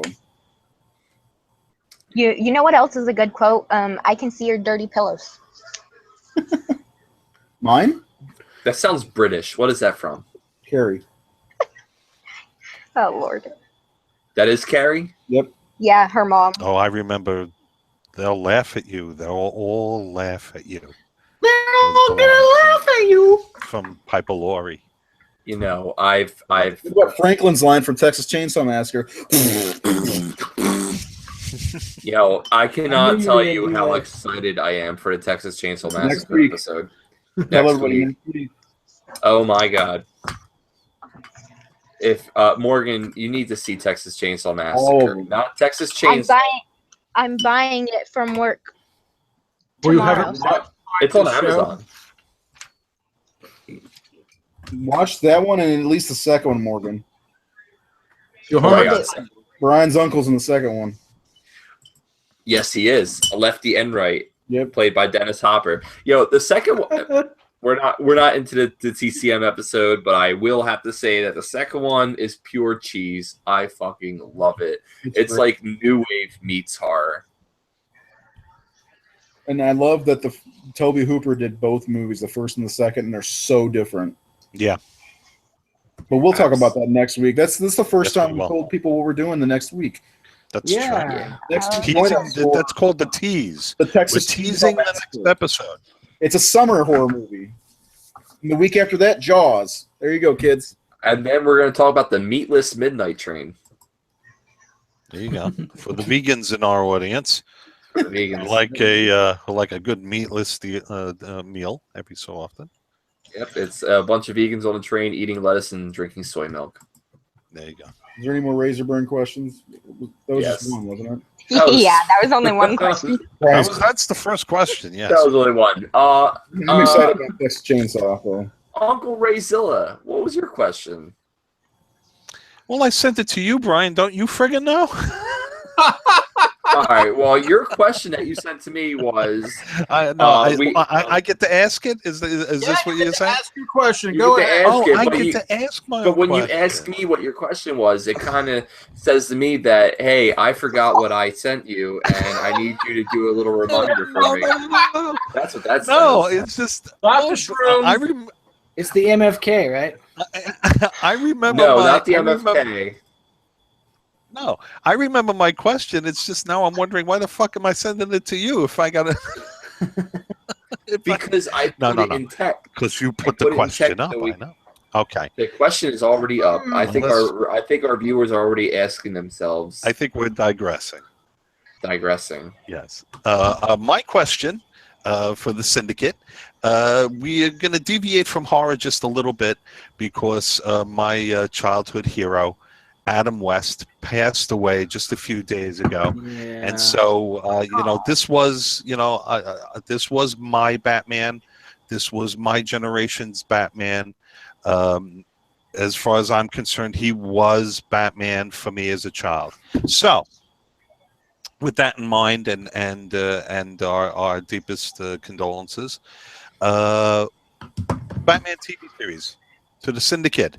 Who was your favorite guest villain and why?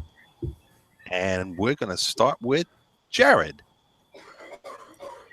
Julie Newmar, Ooh. Catwoman.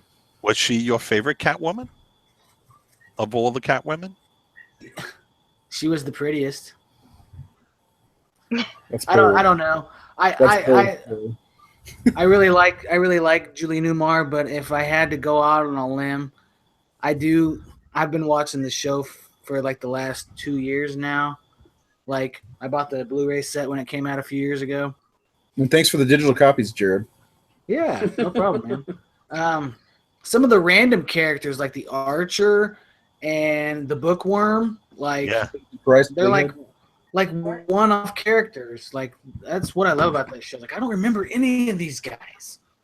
Right. Julie Newmar as Catwoman is probably my favorite. All right. Thank you so much, Baron. How about you? Who was your favorite villain from the classic Batman series? Well, this is going to be a little of a problem. I didn't see many of the Batman episodes. However, if I had to choose, it's easy. It's Egghead. It's Vincent Price. Ah, excellent. Good one. So that's All the right. only thing I saw with him in them, so that's it. Well, one of the things about the Batman series, and sadly it only lasted 3 seasons, but as it grew in popularity, celebrities were actually, crawling over one another to appear on the show. And if they weren't, they were, begging to be cast as a villain. The requests to come on to the show was so many that when you know the scenes where Batman and Robin would climb up the side of the building with the rope. Well, they started adding celebrity guest appearances during those segments, and you would see Jerry Lewis and Sammy Davis Jr. and I mean some of the major stars of that era were begging to be on the show. So Well, yeah, I mean, you had, I don't mean to interrupt, but you had from the Addams Family, Carolyn Jones. Yeah. I forget what character was, but I know she was on a couple of the episodes. Right. So, Otto yeah. Preminger, the director, played Mr. Freeze. When you think about, again, the caliber of these stars for that era, it was quite amazing. Lawrence Welk, I think, Rudy Valley, I think played a character. If you go back to the Addams Family, John Astin played the Riddler for a couple of episodes. That's right. Yeah. That's right. Well, let's move on. Razor, how about you? Who was your favorite villain and why? Well, so the Batman show from the 60s came on when I was about 8 years old when I started reading comics. So it was my big time gateway. And of course, Cesar Romero as the Joker was legendary, and Burgess Meredith as the Penguin, who is my least favorite Batman villain. I was terribly disappointed that Two-Face, my favorite villain, was never in the show. But Frank Gorshin as the Riddler is perfection. So I've met him too. Yeah, I like Gorshin. Yeah, he was perfection. That's a great answer. Great answer. Morgan, how about you? I've only seen a handful of episodes, and I think the only villain I've seen is the Joker. So. Cesar Romero. He has a mustache. Yep, amazing. What is that mustache? He was a straight pimp. There's a video, if you watch the movie, the 66 movie, there's a scene where Catwoman is looking down the periscope and Joker comes in behind her and grabs her by the hips, and she starts shaking her ass, like grinding on him. I have a video of it I put on my Facebook page. But seriously, like, I think Cesar Romero was like the guy who got all the ladies on the set. Well, yeah, he was a romantic lead, in his era. He's a, very, very good looking fella. So Latin lead. So yeah. What about you, Brian? I think we haven't heard from you. It's got to be a tie of Burt Young was the worst villain in the entire show. And Michelle Pfeiffer was the best villain, Catwoman, ever, because she just came out of the woodwork. It was like, I eat mistletoe, and I can never forget that line. I think perhaps you may have missed the gist of the question, Brian. We were talking about the classic Batman series from TV. Oh, then Cesar Romero with that fucking mustache. My God, it's like, why paint your face with a mustache? Why would you do that? Just shave your mustache. He wouldn't cut it off. He was not a mustache, I think. Yeah, I mean, that was this mustache rides. Was that even this? That was the style in the 60s, right? It was to have like a really bad thin mustache, and like he just painted over it, which is unacceptable in today's day. It's funny, they recently released some action figures of the 66 Batman series, and the Joker, his face is white except for he's got a gray area right where his mustache is, which I thought was brilliant. Fantastic. Yeah, but no, Cesar Romero, as the Joker is I liked him a lot. He reminded me of like drunk uncle you see at Christmas parties, trying to make everyone laugh, and that's just what it reminded me of. I think we've heard from everyone. I'm going to answer the question myself because I agree with Razor's answer. My favorite is Frank Gorshin's Riddler. If you've, and I urge everybody out there, if you want to really read an interesting autobiography, I recommend reading Back to the Batcave. Batcave, it's called. I have it, and my copy is autographed. I got to meet Adam West when I worked for Sci-Fi Channel, and I got my copy autographed. And in the book, he explains that he struggled with trying to find the tone and the voice of Batman, going into production, when they were in pre-production for the series, he struggled as an actor to find the tone, to find the right notes to hit, to play the character properly. And he said that if it had not been for Frank Gorshin and Frank Gorshin's portrayal of the Riddler, it was actually his portrayal of the Riddler that gave Adam West the direction that he was looking for and how to approach Batman. And Gorshin's portrayal is so over the top. Well, most of the portrayals, all of the portrayals are actually deliberately over the top, which is what makes the show so wonderful. But when you're a little kid, it's deadly serious to you when you're a little kid, you're watching, and then as an adult, you begin to get the camp. But yeah, my absolute favorite is Frank Gorshin's portrayal as the Riddler. It's just brilliant work. So that's my question, guys. Thanks. Thank you very much, Uncle Rayzilla. Great question.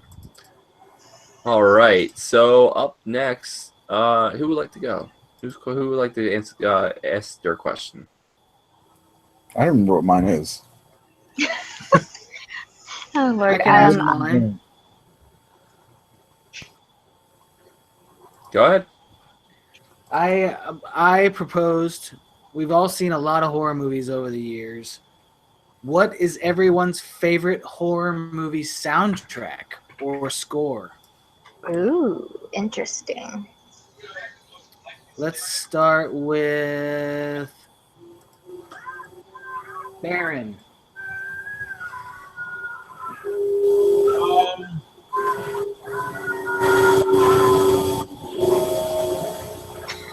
It's a stumper. Okay, let me think about this for a second. Okay, a lot of people know I do collect a lot of the Sucks vinyl. getting on the spot. No, I collect a lot of the vinyl that have been released by Mundo Tees and Waxwork Records and Terror Vision. So I collect all the LPs that have been released that are all really limited pressings. I would have to say the tie, actually. Nosferatu 1922 version. The music for that is incredible. When it was redone and added to it afterwards. But I would also put it up against Phantasm. I like the music from Phantasm. So those would be my two choices. It's a dead tie. I know it's completely two different spectrums of films. One's obviously the last one, great film from the 79 time there. And then there's the one from 1922. I think they're both very good in their own ways. I do know that the the Nosferatu is very hard to find. So if you do find a print of it, you should buy it immediately because it is selling out quickly. Oh, nice. There you go. Good answer. Thank you, sir. How about Razor next? I'm thinking about it since you started saying the question. I bet you Rayzilla goes with Suspiria.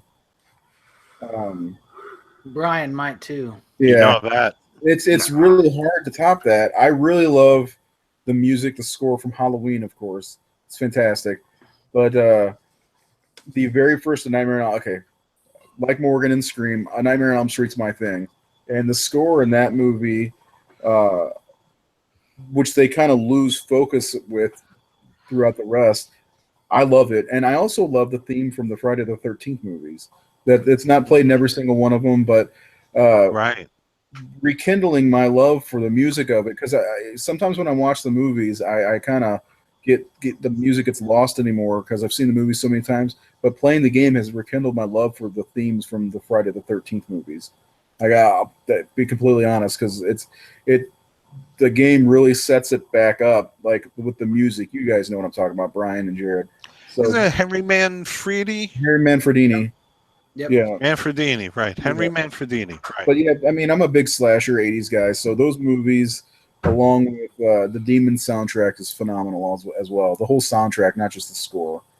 So, just a bunch of stuff. Thank That's all. you, sir. How about Morgan? Oh God. Well, I don't know. I haven't. I only like kind of recently started getting into like soundtracks and scores of movies. So I probably have to like go back and watch a lot to actually like get a like actual answer. But as of right now, I mean, my answer would be really basic in either Halloween or Suspiria. So Can't go wrong with those two, really. yeah. John Carpenter, didn't he show the movie and it didn't work without the music?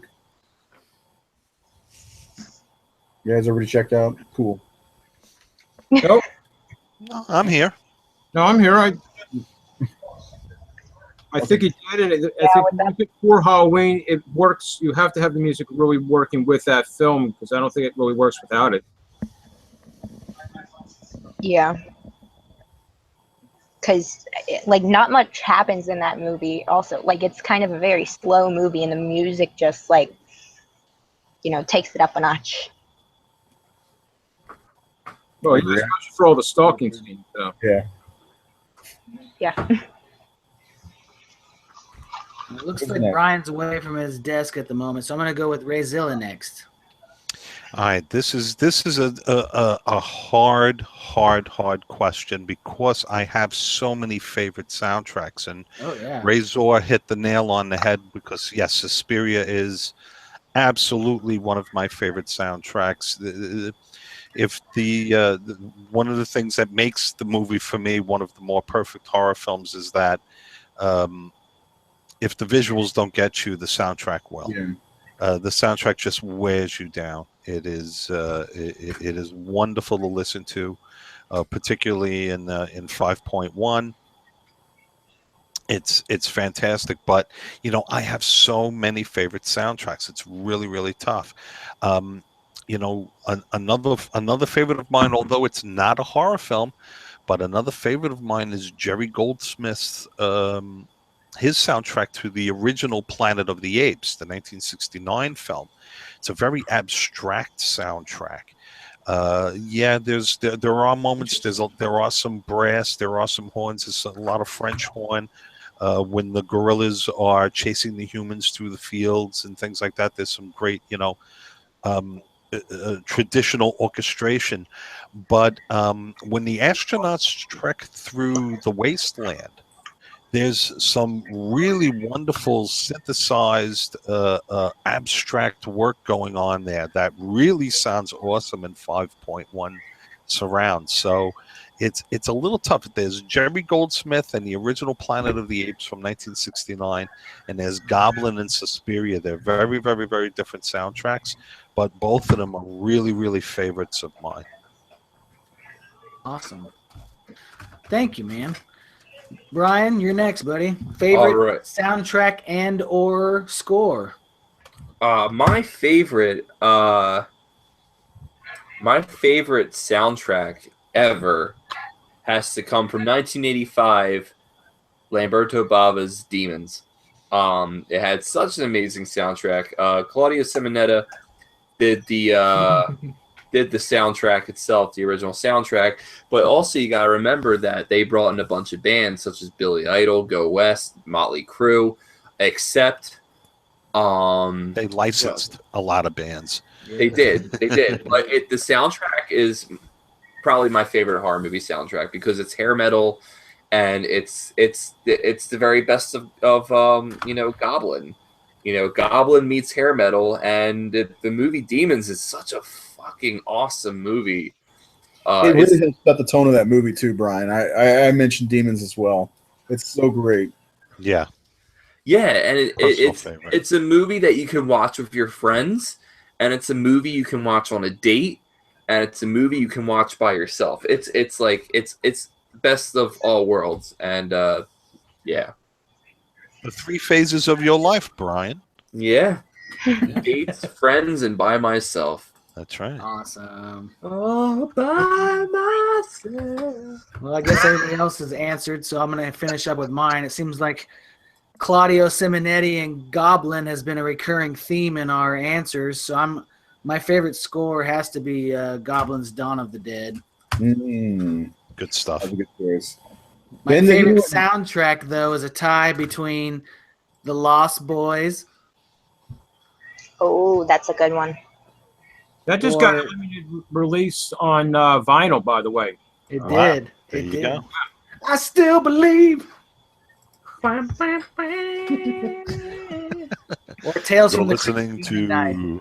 You're listening to WMOB Radio. Tales from the Crypt Demon Night had a wonderful heavy metal soundtrack in the mid '90s.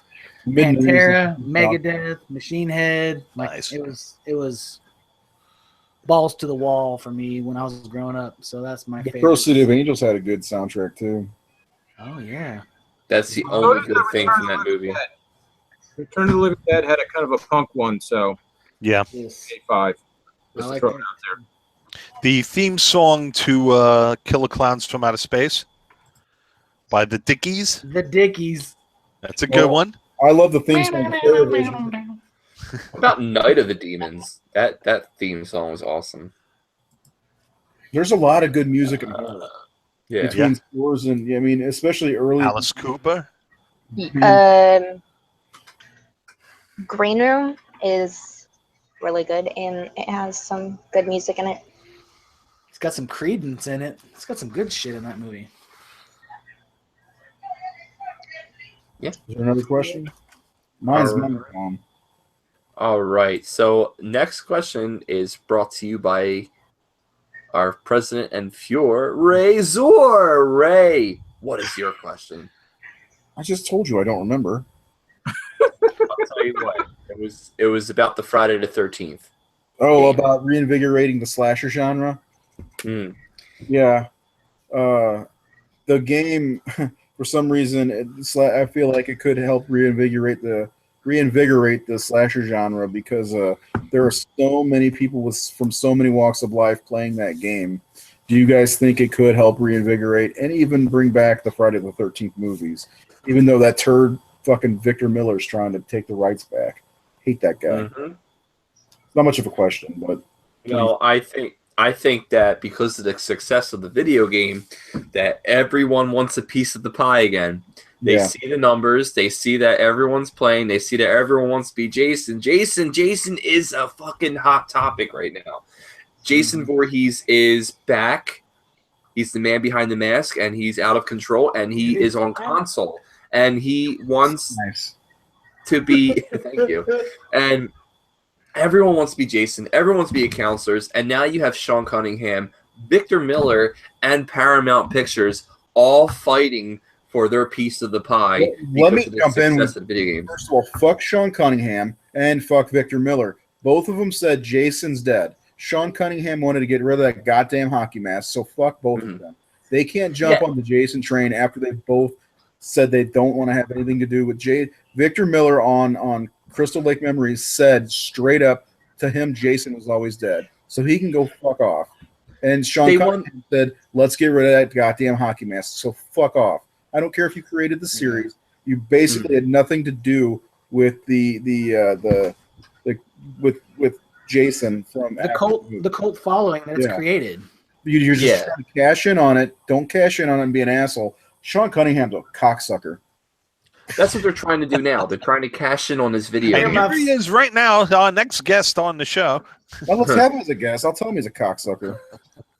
Yeah, but they're now they want their piece of the pie, and you know it's funny because I know I posted up by accident saying New Line Cinema, you probably wish that you didn't cancel that Jason movie, but it was actually really Paramount.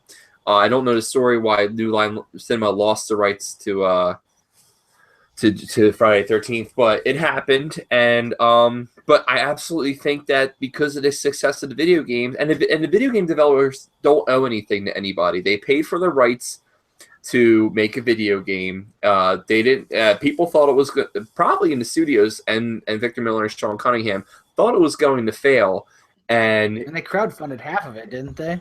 A lot of it. What? They Yeah. crowdfunded half of the video game. Yeah, and they used the crowdfunding money to pay for the rights. They paid all their actors to be in there. They paid Kane Hodder to make an appearance. Tom Matthews. Tom Matthews. Is that a dead body? Yeah. But they made such the game is revolutionary. I don't know if you guys here at the Syndicate have been keeping up with the success of Friday the 13th, a video game, but let me tell you something. What Razor just said, there in fact is all sorts of walk of life playing this video game.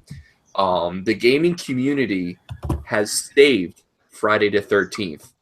They've done the impossible of what movie studios have been trying to do for the past fucking 20 years. Just look at the last time we had a decent Jason movie, which was Freddy vs. Jason. Not including the remake. The remake was very good. But I'm going before that because, the remake was, they're trying to revolutionize whatever. But the video game is now successful and everyone wants a piece of the pie. The very same people who tried to sabotage the fucking franchise. I agree. Fuck Sean Cunningham. Well, how successful is the video game? Let me just tell you, Ray, that servers were booked. They actually had to buy more servers. The game is $40 per person. Mm-hmm. Launch date, they sold more than 4 million copies. 4 million copies at $40 a copy. That was just all the pre-sales they did with the crowdfunding. And that was in one day. Yes. So 4 million copies of 40 million. All right. Carry the two. I mean that's what's going to push the needle at the end of the day. I mean at the end of the day, that's what it boils down to is dollars and cents. Obviously, the film is in legal limbo now, and they missed their window of opportunity to release the film in conjunction with the video game. That really would have been the most optimum way right. to maximize the franchises to release both at once, but that window has passed. If it makes money as a video game, then obviously yes, at some point the studio is going to want to try to revitalize the franchise. It's just that they can't. Sadly, they probably can't make a Friday the 13th movie on a modest budget because it's a Friday the 13th movie. There's you have to make a substantial financial commitment to that in order to make the movie. How much did the video game cost to produce? What was it? I think it was like 3 million or something like that. Yeah, okay. The movie's going to cost 10 times that to produce easily, and then tack on another 5 to 8 million for P&A, for publicity and advertising. But they would make all that money back and then but some. let me tell you how this works out, because the return on the dollar for the video game is sensational. Might not be so sensational the return on the dollar for a theatrical release. Theatrical release is a big commitment. There's no way that they can make a Friday the 13th movie for 3 million. No way. No way. It's gonna cost 30 million, maybe even 35 million. Who knows? But this is crowdfunded. North of that range. But the game is crowdfunded. I'm sorry? Who do you have to pay? I mean, like, a lot of salary goes to the talent, right? The acting talent and shit, right? Who do you have to pay? You don't have to hire. No, majority of the budget money goes to the producers and the director. Above the line. Depending on who you're going to cast Johnny Depp, then 20 million is going to go to Johnny Depp. That guy's a asshole too. But on these modest, look at Jordan Peele's film. Mm-hmm. His film cost $4 million to make, because that's a $4 million movie. You can't do a Friday the 13th movie on $3 or $4 million. You have to spend the money. Well, the thing is, if Final Destination 5 can be made on, I think it was like $35 million, it made $150 million. That's a win, right? So absolutely. Friday the 13th, what did the remake? Let me check the remake numbers real fast, because I'm pretty sure that may have done well in the box. I And don't that was wonder 2000. if the Nightmare on Elm Street remake hurt the chances of a Friday the 13th remake. No, Well, the they thing is, shouldn't. I think it has to do with what you make too. If you make another remake, it may be harder. If there's a way to continue the series or just make a Friday the 13th film without calling it a remake, without labeling it, it may be better. They made it for They 19 million, they made 91. I'm sorry, say again? They made it for 19 in 2009 and it made 91. There you go. And that was a February release. What a joke. You just need to release shit in fucking October. So I don't know. I think that if at the end of the day, if the video game shows a good yield, shows a good return, then the studios are stupid not to do it. And the parties that are arguing, the parties that are fighting, well, they need to make a decision. You sit there and fight. Well, then, as long as you continue to fight and as long as you continue to argue, you ensure that nothing gets accomplished. So if there is money to be made, then you figure it out and you make it work and you make the film that the fans want to see. You give them the hockey mask and you give them the video game. You give them whatever, you lean into whatever the fans are doing. One of you made the point that the franchise is bigger than the people that created it. I totally agree. The franchise is bigger than the people that created it. Oh, yeah. So you lean into, if this is what the kids are watching, if this is what the people want, lean into it. Give the people what they want. You know, and if the parties are going to continue to, they're going to dig in their heels and they're going to continue to fight, then they ensure that nothing will get done. People want Jason. That's fair. You got to figure out what Strike you while want. the You got to make a iron's choice. hot. Well, the ship is sailed. You know, it would have been, I think, a fantastic opportunity to release the film and the video game at the same time. Well, I mean, that's just the way it works. That's the way you're supposed to think in the 21st century. But they have the end of the year to get it started in production. That's, if I'm not mistaken, that's the deal. The film has to be in production by the end of the year to retain the rights. If they can, they can probably get into production in the next, 6 months, 5 months, whatever, and still make a movie and still make it a profitable movie, because they could always make a sequel to the game to put out next year and shoot out a sequel. Their problem was that they relied on the fucking Rings movie in order to make the Friday the 13th movie. That was their problem. They depended on the success of a movie that was already going to be a box office failure, because look at the time span between Rings 1 or the Ring 1 and 2 compared to the Rings movie. 13 years? Something like that? Exactly. It's like, and the Rings is not that big of a monster compared to Friday the 13th. Friday the 13th is fucking huge. And the studio was foolish. The studio was fucking foolish to place all their bets on the success of the Rings movie. Fuck the studio. Now they're probably wishing that they made the movie, because the video game is doing phenomenal. People are still buying it. For a budget of $3 million, how long did it take them to produce the video game? It took them 2 years. It took them 2 years at $3 million in 2 years. 12 people, and they sold 4 million units at $40 a piece. That's sensational. Yep, that's absolutely sensational. It's going to lead to more horror games too, I think. Don't you think, Brian? I think it's going to lead to more horror games like it. Yeah. May I ask a question here? Halloween coming out, what, next year, is it? Yeah. What's the odds that you think there could be a video game with Michael Myers?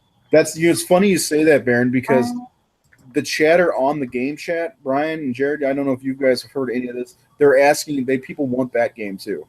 Yeah. What? They want Michael Myers game, which I don't know if it'd be as fun as the Friday the 13th, because like Ray actually said it earlier, Michael Myers stalks people. Yeah. Or he stalks them, but he also fucking annihilates them, or Michael Myers doesn't do as much as that. So I don't know how that game would go. Well, the talks. A Nightmare on Elm Street game would be cool. I think a Nightmare on Elm Street, and also Texas Chainsaw Massacre, where you have a bunch of people trying to survive and the Leatherface chasing them with a chainsaw.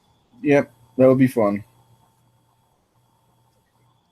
No. There's already another game which is a copy of, not a copy, but it's very much the same. It came out at the same time, called Dead by Daylight, Yeah, and that's it's actually not even out on the consoles yet. but it looks like the same gameplay, and you get to Oh, play nice as Mike Myers in that game. But the video game community is saving the Friday the 13th franchise. And it's not The Rings. Sorry, Paramount. It's not your fucking movie, The Rings, but you should have made the goddamn Friday the 13th movie anyway. Idiots.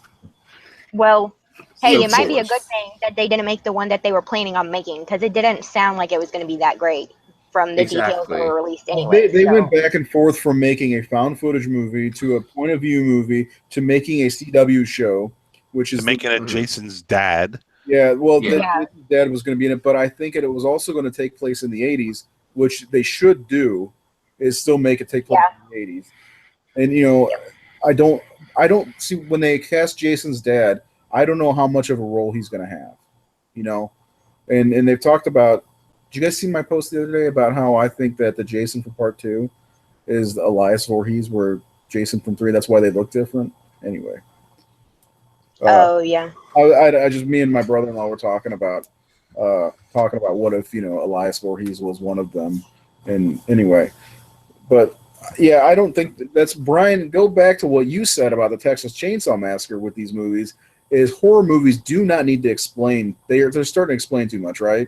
And Friday the 13th, they don't need to do that. You got crazy. Not at all. Not at all. And we talked about it, Ray, you and I, when I was, my wife Victoria saw Texas Chainsaw Massacre for the first time, and the movie doesn't explain anything, and it worked because the only thing you know is that these kids are going to a house that used to be owned by the main characters, Franklin and his sister. Yeah. And all you know is that bodies are being dug up out of the graves, and you have no idea why they're being dug. It's just these bodies are missing out of their tombs, and that's it. You don't know why. And then it cuts to this group of teenagers going to this to the house where they grew up in, and nothing's the same, and they look for another house, and then it isn't like it is a slow burn, but it doesn't give you these the characters who are in the movie. It doesn't give you these like drawn out scenes with them in their lives when they finally encounter Leatherface. It's a one and done deal. You don't see these people again. No one explains what happens to them, and the only time that there's ever a part where someone is being chased as the final girl and going through all these complications is when Marilyn Burns is facing off against Gunnar Hansen, and everyone else just kind of goes. There isn't any survivors trying to limp away. It's just that, and that final chase, man. That chase lasts for about 15 minutes, and then you go into the house, and it doesn't explain anything, and that's what worked. And you have it, Ray, you're right. A lot of movies are explaining way too fucking much. We don't need Jason's dad in a Friday the 13th movie. We don't need the backstories. We don't need the fucking birth story of Jason Voorhees. The shit's boring. We want to see Jason with his hockey mask one more time. That's why the remake worked for me, because it was a remake and they cut out all of the Pamela Voorhees shit that we had already seen. They just kept it in the beginning credits, and it was perfection. That movie. But yeah, I mean, everybody knows Jason. It's just like Superman. Everybody knows Superman's from Krypton. Everybody knows Batman's parents were killed. Everybody knows that just about everybody knows Pamela Voorhees was crazy. Jason Brown, and she went on a killing spree. I think just about everybody knows that. Let's move on and just make a fucking movie. Yeah, I couldn't agree more. It's Jason's been give around the for audience a little credit. Yeah, and it comes to another discussion. We'll discuss another show because it's getting too late. But audiences are getting smarter. Hollywood keeps giving us these dumbed down projects, making believing that the audience is just going to buy into it. It's just not the way the world works anymore, and that's a lot of reasons have to do with the internet. Yeah. The internet is exposing everyone in big budget land, is exposing their fucking weaknesses, and the audience is smarter. Agreed. All right, let's wrap this up. A couple more questions, and then we'll get out of here. Who didn't go yet? Me. Morgan. What is your question? Okay. I actually have two, but one is like a yes or no one, so that one will be really quick. But the non-yes or no one is, what is your favorite performance in a horror movie? And Jared, go. My favorite performance in a horror movie. When Jaws popped out of the water. Yeah. From Mallrats. Probably Linda Blair in the original Exorcist. As much as that little 12-year-old girl had to go through in that production of that film, her performance still sits with me to this day. I mean, yeah, she's done some stuff since then, but I mean, she'll always be known. Yeah, she did. What she did with that poor crucifix. Mm. She did Peed on the floor too. But that's my answer, yeah. Took a whiz on the carpet too. Who hasn't done that? I just did while I was standing here. Who do you want to go next, Morgan? Okay, you, Ray, go. My favorite performance in a horror movie is probably Donald Pleasance in Halloween. I love Donald Pleasance. He's one of my favorite actors of all time, and that exceeds just the Halloween movies. Escape from New York as the president. He was great, and he plays Bloom. Can't say his name. He was the villain in one of the Bond movies. I really love the guy, but Blofeld. Yeah, thank you, Blofeld. He in Halloween and Halloween 2, the way he talks, he's so passionate about the darkness that's inside Michael Myers, and he needs to get to Michael because he's got to stop him. I just love that about the movie. I mean, if I had to pick a second one, it'd be 1958 Horror of Dracula, Christopher Lee. Donald Pleasance is just so believable in Halloween. He is phenomenal, and he is so convincing, and he's convincing.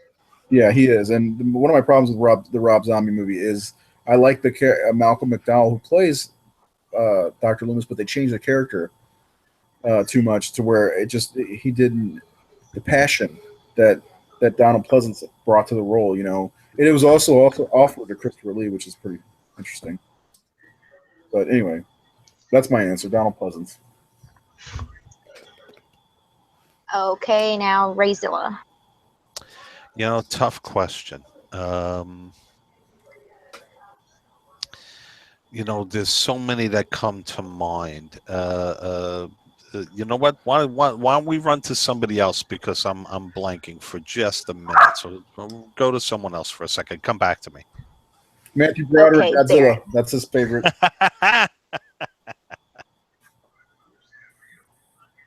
You know what? I Darren? do know mine. Never mind. Never mind. I'm Psych. huh? Psych. I do have it. Piper Laurie and Carrie. Oh, I think if I'm not mistaken, she was nominated for an Oscar for the part. I don't know if she won it. she was phenomenal. So few performers get nominated for roles in horror films, but I'm going to bet. Too. I think I'm going to bet the $5 I got in my pocket that Piper Laurie was nominated for an Oscar, Best Supporting Actress Oscar for Carrie. Her performance is just fantastic. Like Donald Pleasance, she vanishes. as an actress, and you just believe the character. Those are the performances that you remember for the rest of your life. Yeah, hey, Ray, she was, in fact, brought up for an Academy Award in Carrie and Children of the Lesser God. So How about that? Yeah. But she lost, I believe. She didn't win it. She was only nominated. She was only nominated. Well, it was well earned, because it's a memorable performance in a horror film. So yeah, that's who I would go with, Piper Laurie. It's a great answer. Okay, and now Baron. Let's see. I got 3 in my head, so let's just pick. Probably everybody knows which film I'll go with. Norman Bates, Psycho. I wonder. Anthony Perkins. Actually, that's very close to the top of the scale. In fact, it is. Let's face it. I mean, the film just tells you everything. We, for the most part, are complicit in trying to hope that Norman can keep the authorities and everybody away from his mother. He wants to protect his mother. We are complicit in wanting him to be successful in that. When the car is sinking and the car stops, at that moment, we all go, "Oh shit! Now what are we going to do?" You know, we want him to succeed in burying the evidence to protect Mother. In the end, we find out, gee, we are all fucking guilty. We are actually endorsing the serial killer, hands down. But a close second would have to also be the kid from, the Omen movies, Damien. That's a mean little bastard kid. I mean, Come down from the ceiling, Damien. Kicking the shit out of the director. Just ran up and kicked him. The director said, "Oh, that's the kid I want because he's just not going to play by anybody's rules." So yeah, I find those two to be the top for me. Wasn't he not supposed to smile at the end of the movie? Yeah, he wasn't. He was told not to, but like everything else he did the opposite. So And it worked. It worked. The smile worked. It's not really grandiose, but it's just enough that says, "Hey, shitters, I'm still here." Yeah, shitters. So yeah, I just find it to be really Down from the ceiling, Damien. So there you go. That's my answer. And Brian. It's a tie. Harambe, right? Yeah. It's a tie between Tim Robbins from Jacob's Ladder and Thomas Jane from The Mist. Ooh. Both good ones. I think it's the whole father aspect. It used to be Ripley from Alien. But when I became a dad, I started looking for more of characters that I could relate to, and Tim Robbins from Jacob's Ladder, about a man whose world is crashing down on him, which is the same as Thomas Jane's character in The Mist, and the only thing they constantly think about are the ones that are the children, and thinking about the things that they could have done better, keeping them safe. And I think that it's just very relatable, and it shows both strong male presence in movies, especially horror movies. Yeah. And it also shows a very narrative driven force that the two actors and their decisions that they chose to do in the movies really shine through. So yeah, it's a tie between Tim Robbins in Jacob's Ladder and Thomas Jane in The Mist. Good choices.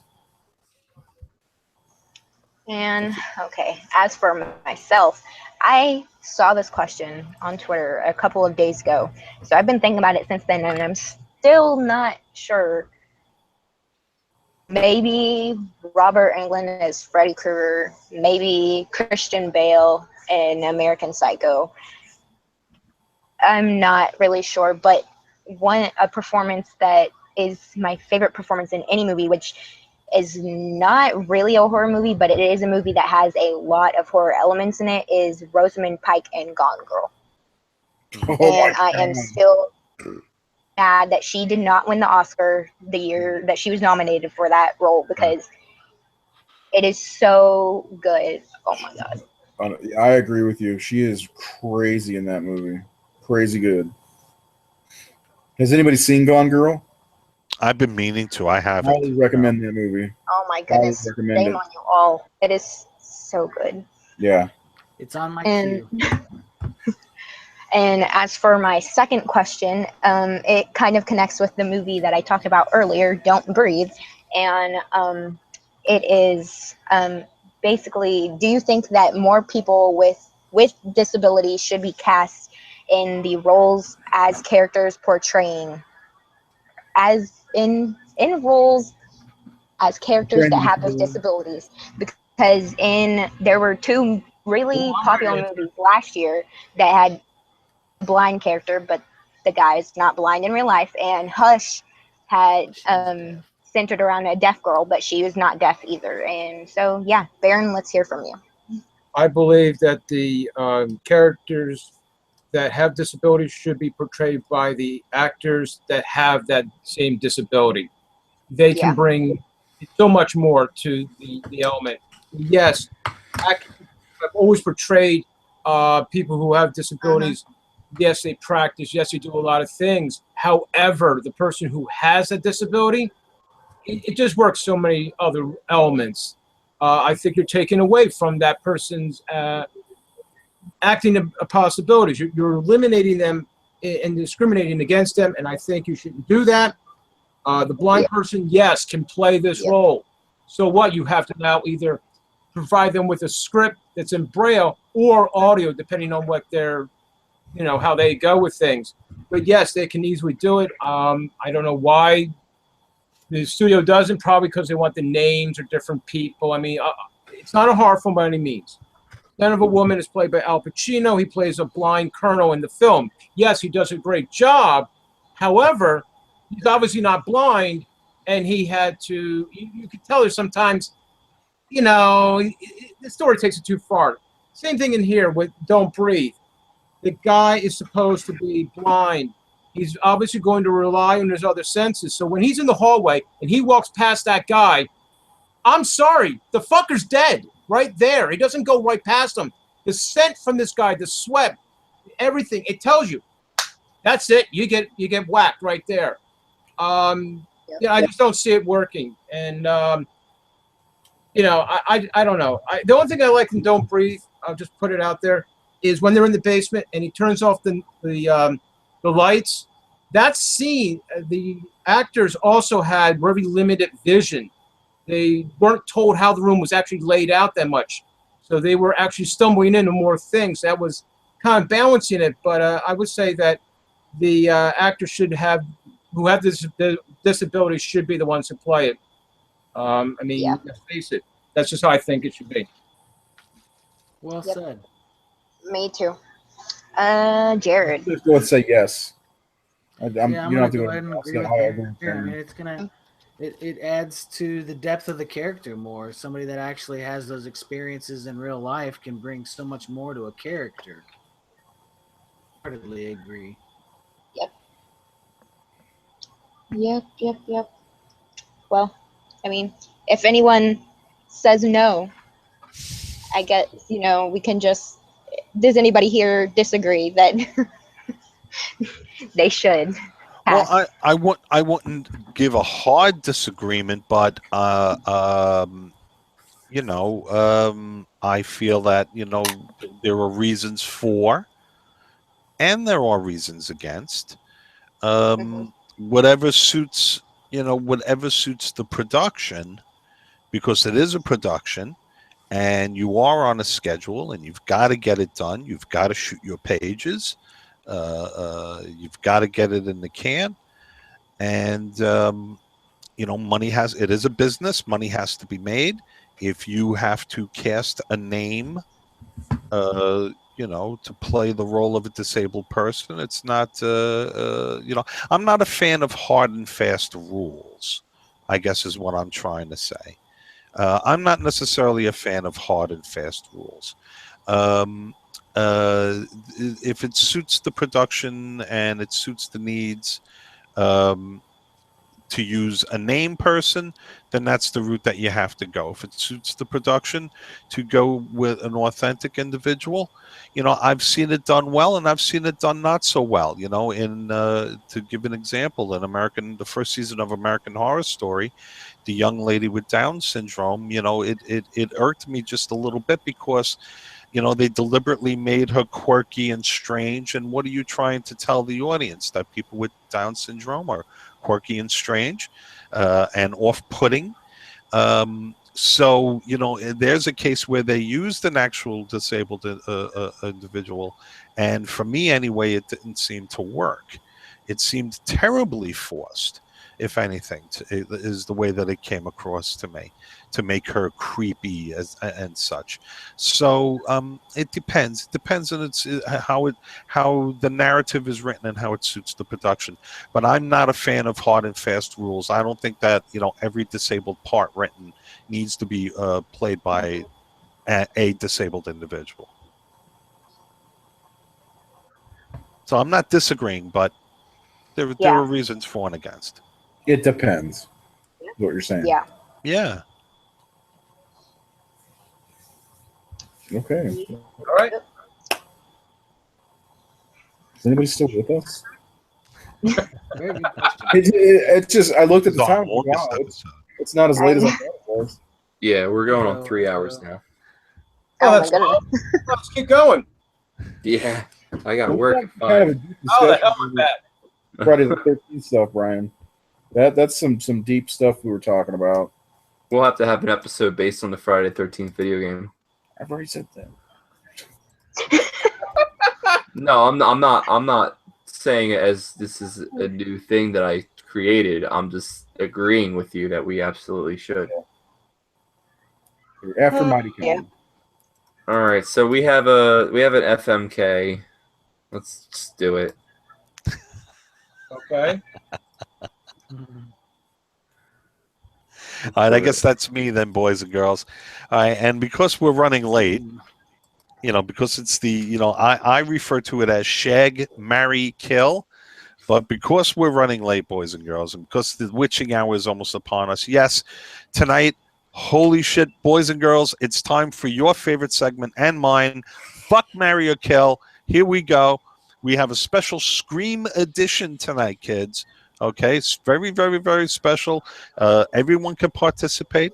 Everyone can play. Of course, you know the rules to Fuck, Marry, Kill. I'm going to give the names of 3 performers, 3 actresses, and you have to tell me which one you would fuck, which one you would marry, and which one you would kill.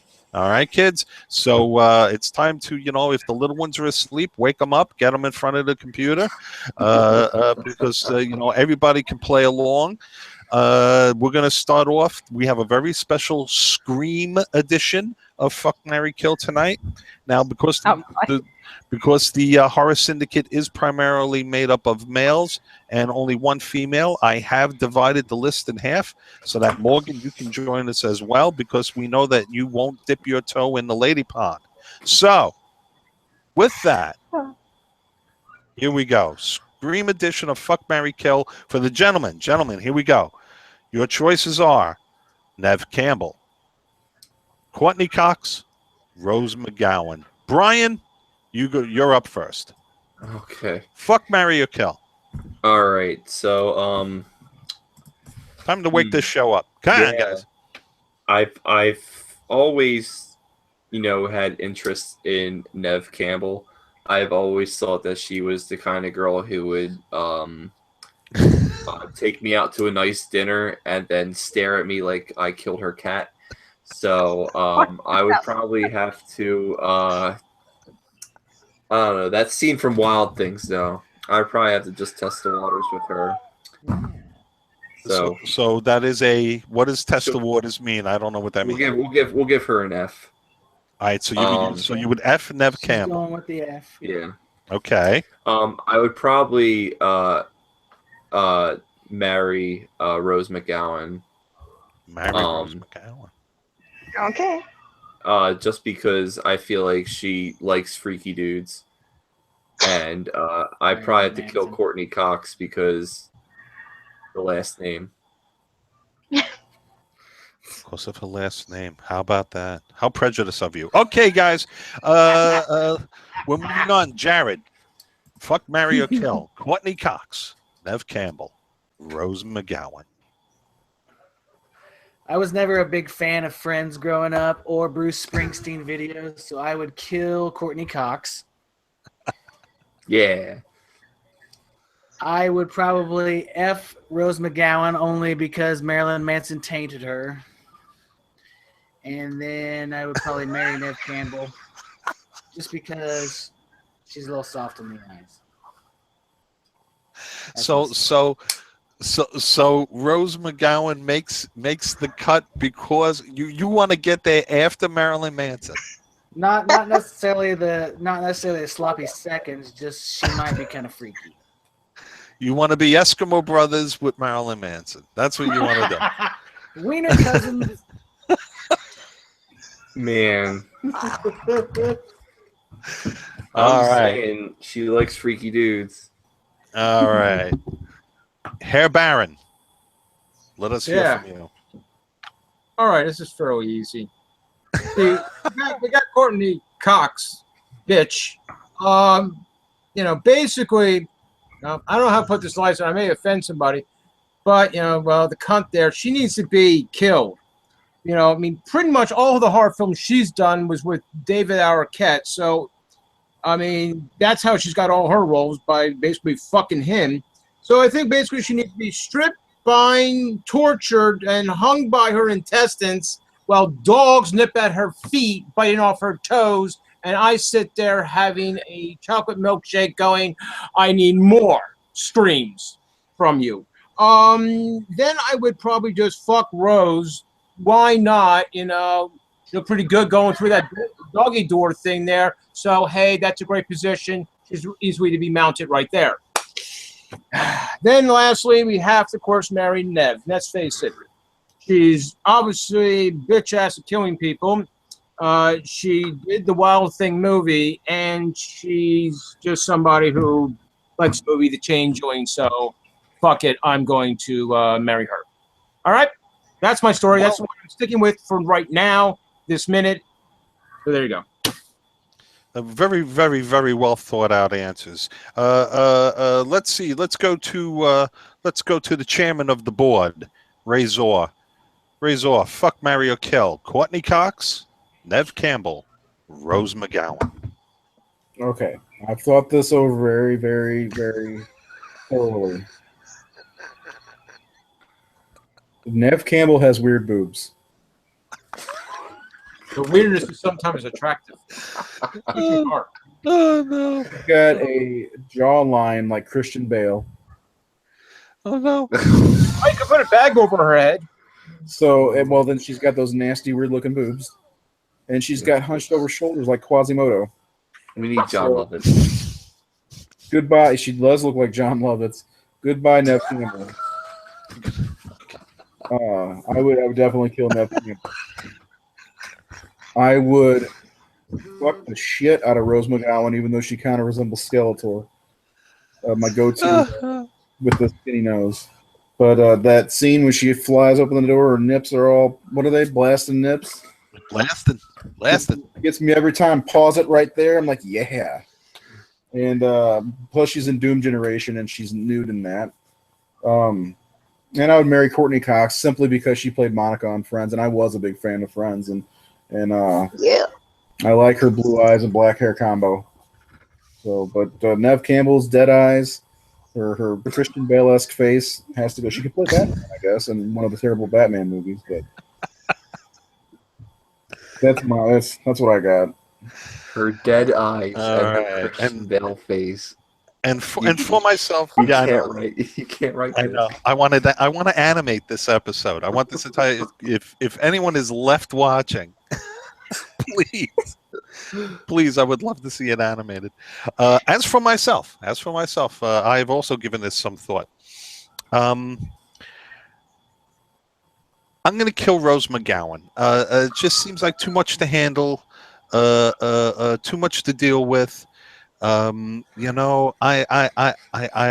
got a long fuse, and You know, I just can't. I can't deal with. I can't. I can't deal with like craziness.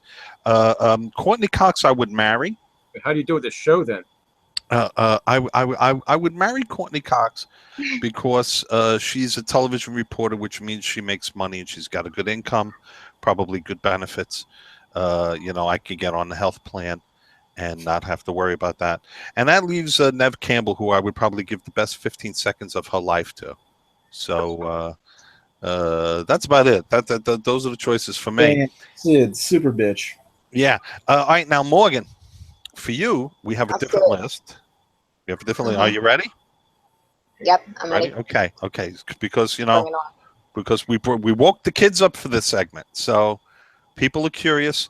America wants to know. Scream Edition. Fuck, marry, or kill. Jamie Kennedy. Skeet Ulrich. David Arquette. Yikes. David Arquette. Oh God. Oh Lord.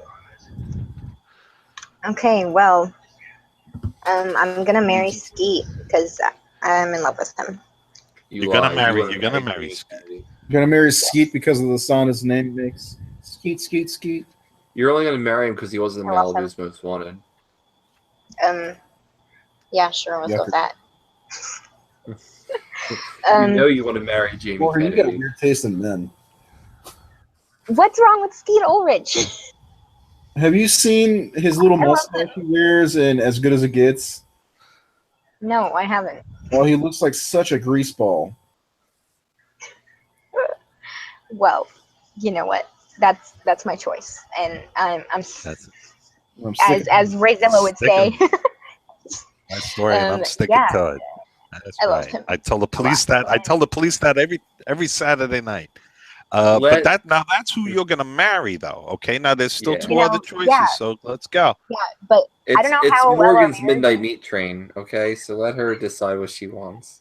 I don't know how well our marriage is gonna go due to the fact, that I've met him twice and didn't really talk to him. Like I'm just incapable of talking to him, so I don't know how our marriage is gonna go, but that's what's gonna happen. And I'm gonna have to kill David Arquette because There you go. boy's just not right. Something, But There's not a woman in America that would disagree with you. So go right ahead. Yes. Yeah, and then I guess that leaves me hooking up with Jamie Kennedy, which is a very odd scenario, but Malibu's whatever. Most Wanted. That's the only option left. Well, he likes video. I like him in Ghost Whisperer. He likes a videotape thing, so there you go. I liked him in Killer Beach. Oh Lord. You ever see Killer Beach? I know Baron's seen Killer Beach. Never seen And This is what And- happens when our show goes 3 hours. and there you have it, kids. Aren't you glad you stayed up late for the special edition of Fuck, Marry, or Kill, the Scream edition? Thank you for playing, Syndicate. Back to you, Brian. All right, thank you very much. Before we go, Morgan's going to talk about convention news. What do we have, Morgan? Well, If Brian can stay awake. That's being so enthralled about things. Come on, man. Brian, come Sorry. on, energy, this is Brian. gonna be real quick because there's no horror conventions this weekend, sadly. But I was just gonna remind everybody about the Mighty Con / whatever St. Louis Comic Con convention that you can meet our creator weekend. So That's right, baby. I'll be wearing a Horror Syndicate t-shirt, this one probably, with my stank on it on Sunday. So if you're in St. Louis, come see me. And we'll Get talk your about Friday. ass to St. Louis. All Thank you. right. Thank you very much, Morgan. Where do you fucking find it? All right.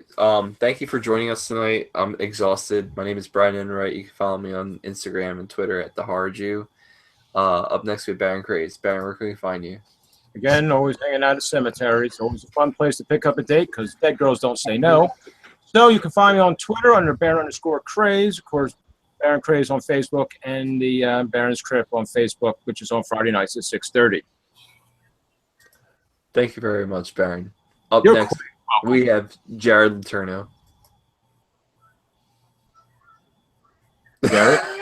Garrett, His microphone his mic ain't has working. died. Wave good night, Jared. Thank you. Up next, we have Morgan Jewel. Morgan, go ahead. Oh god. You can find me on Twitter at Morgan_Jewel_S. Thank you very much, Morgan. Up next, someone whose microphone is working, Uncle Rayzilla. Well, you can find me, you know where you can find me most Tuesday nights. I will be lecturing on the pros and cons of anal bleaching down at St. Mickey's Knights of Columbus, located here in Lodi, New Jersey. Otherwise, I need to know all the cons. Okay, I just need to know every single con. well, you're going to have to attend that lecture, and again, that's at St. Mickey's Knights of Columbus here in Lodi, New Jersey. If you want to follow me on Facebook, you can at Ray Canella. That's 2 N's, 2 L's, and 1 gun. Or you can follow me on Twitter, and that's at RayzillaNJ. Back to you, Brian. There aren't enough cons in anal bleaching. Up next, we have our president and viewer, Razor. There is an anal bleaching convention. Anyway. Oh god. Bring the family. Guest announcements, Jamie Kennedy and Nev Campbell's face. Nev Campbell, Christian Bale. You can find me on Twitter, Razor_33. You can find me this weekend at MightyCon, booth 121 with Guerrilla Comics. And you can find me on PSN, Razor_033 if you want to play Friday the 13th. Nice. That's all that fucking matters anymore. Right on. That's true. All right, Jared, is your microphone working yet? No. Oh, okay. All right. Well, thank you for joining us, everybody. Everyone have a safe, great night, and Rock on. Rock on. good night. All right, are we out? Yes. We still have 3 viewers on YouTube. Bye, YouTube. Bye, YouTube. You rock, Bye, YouTube. YouTube. Thank you. Hanging in there.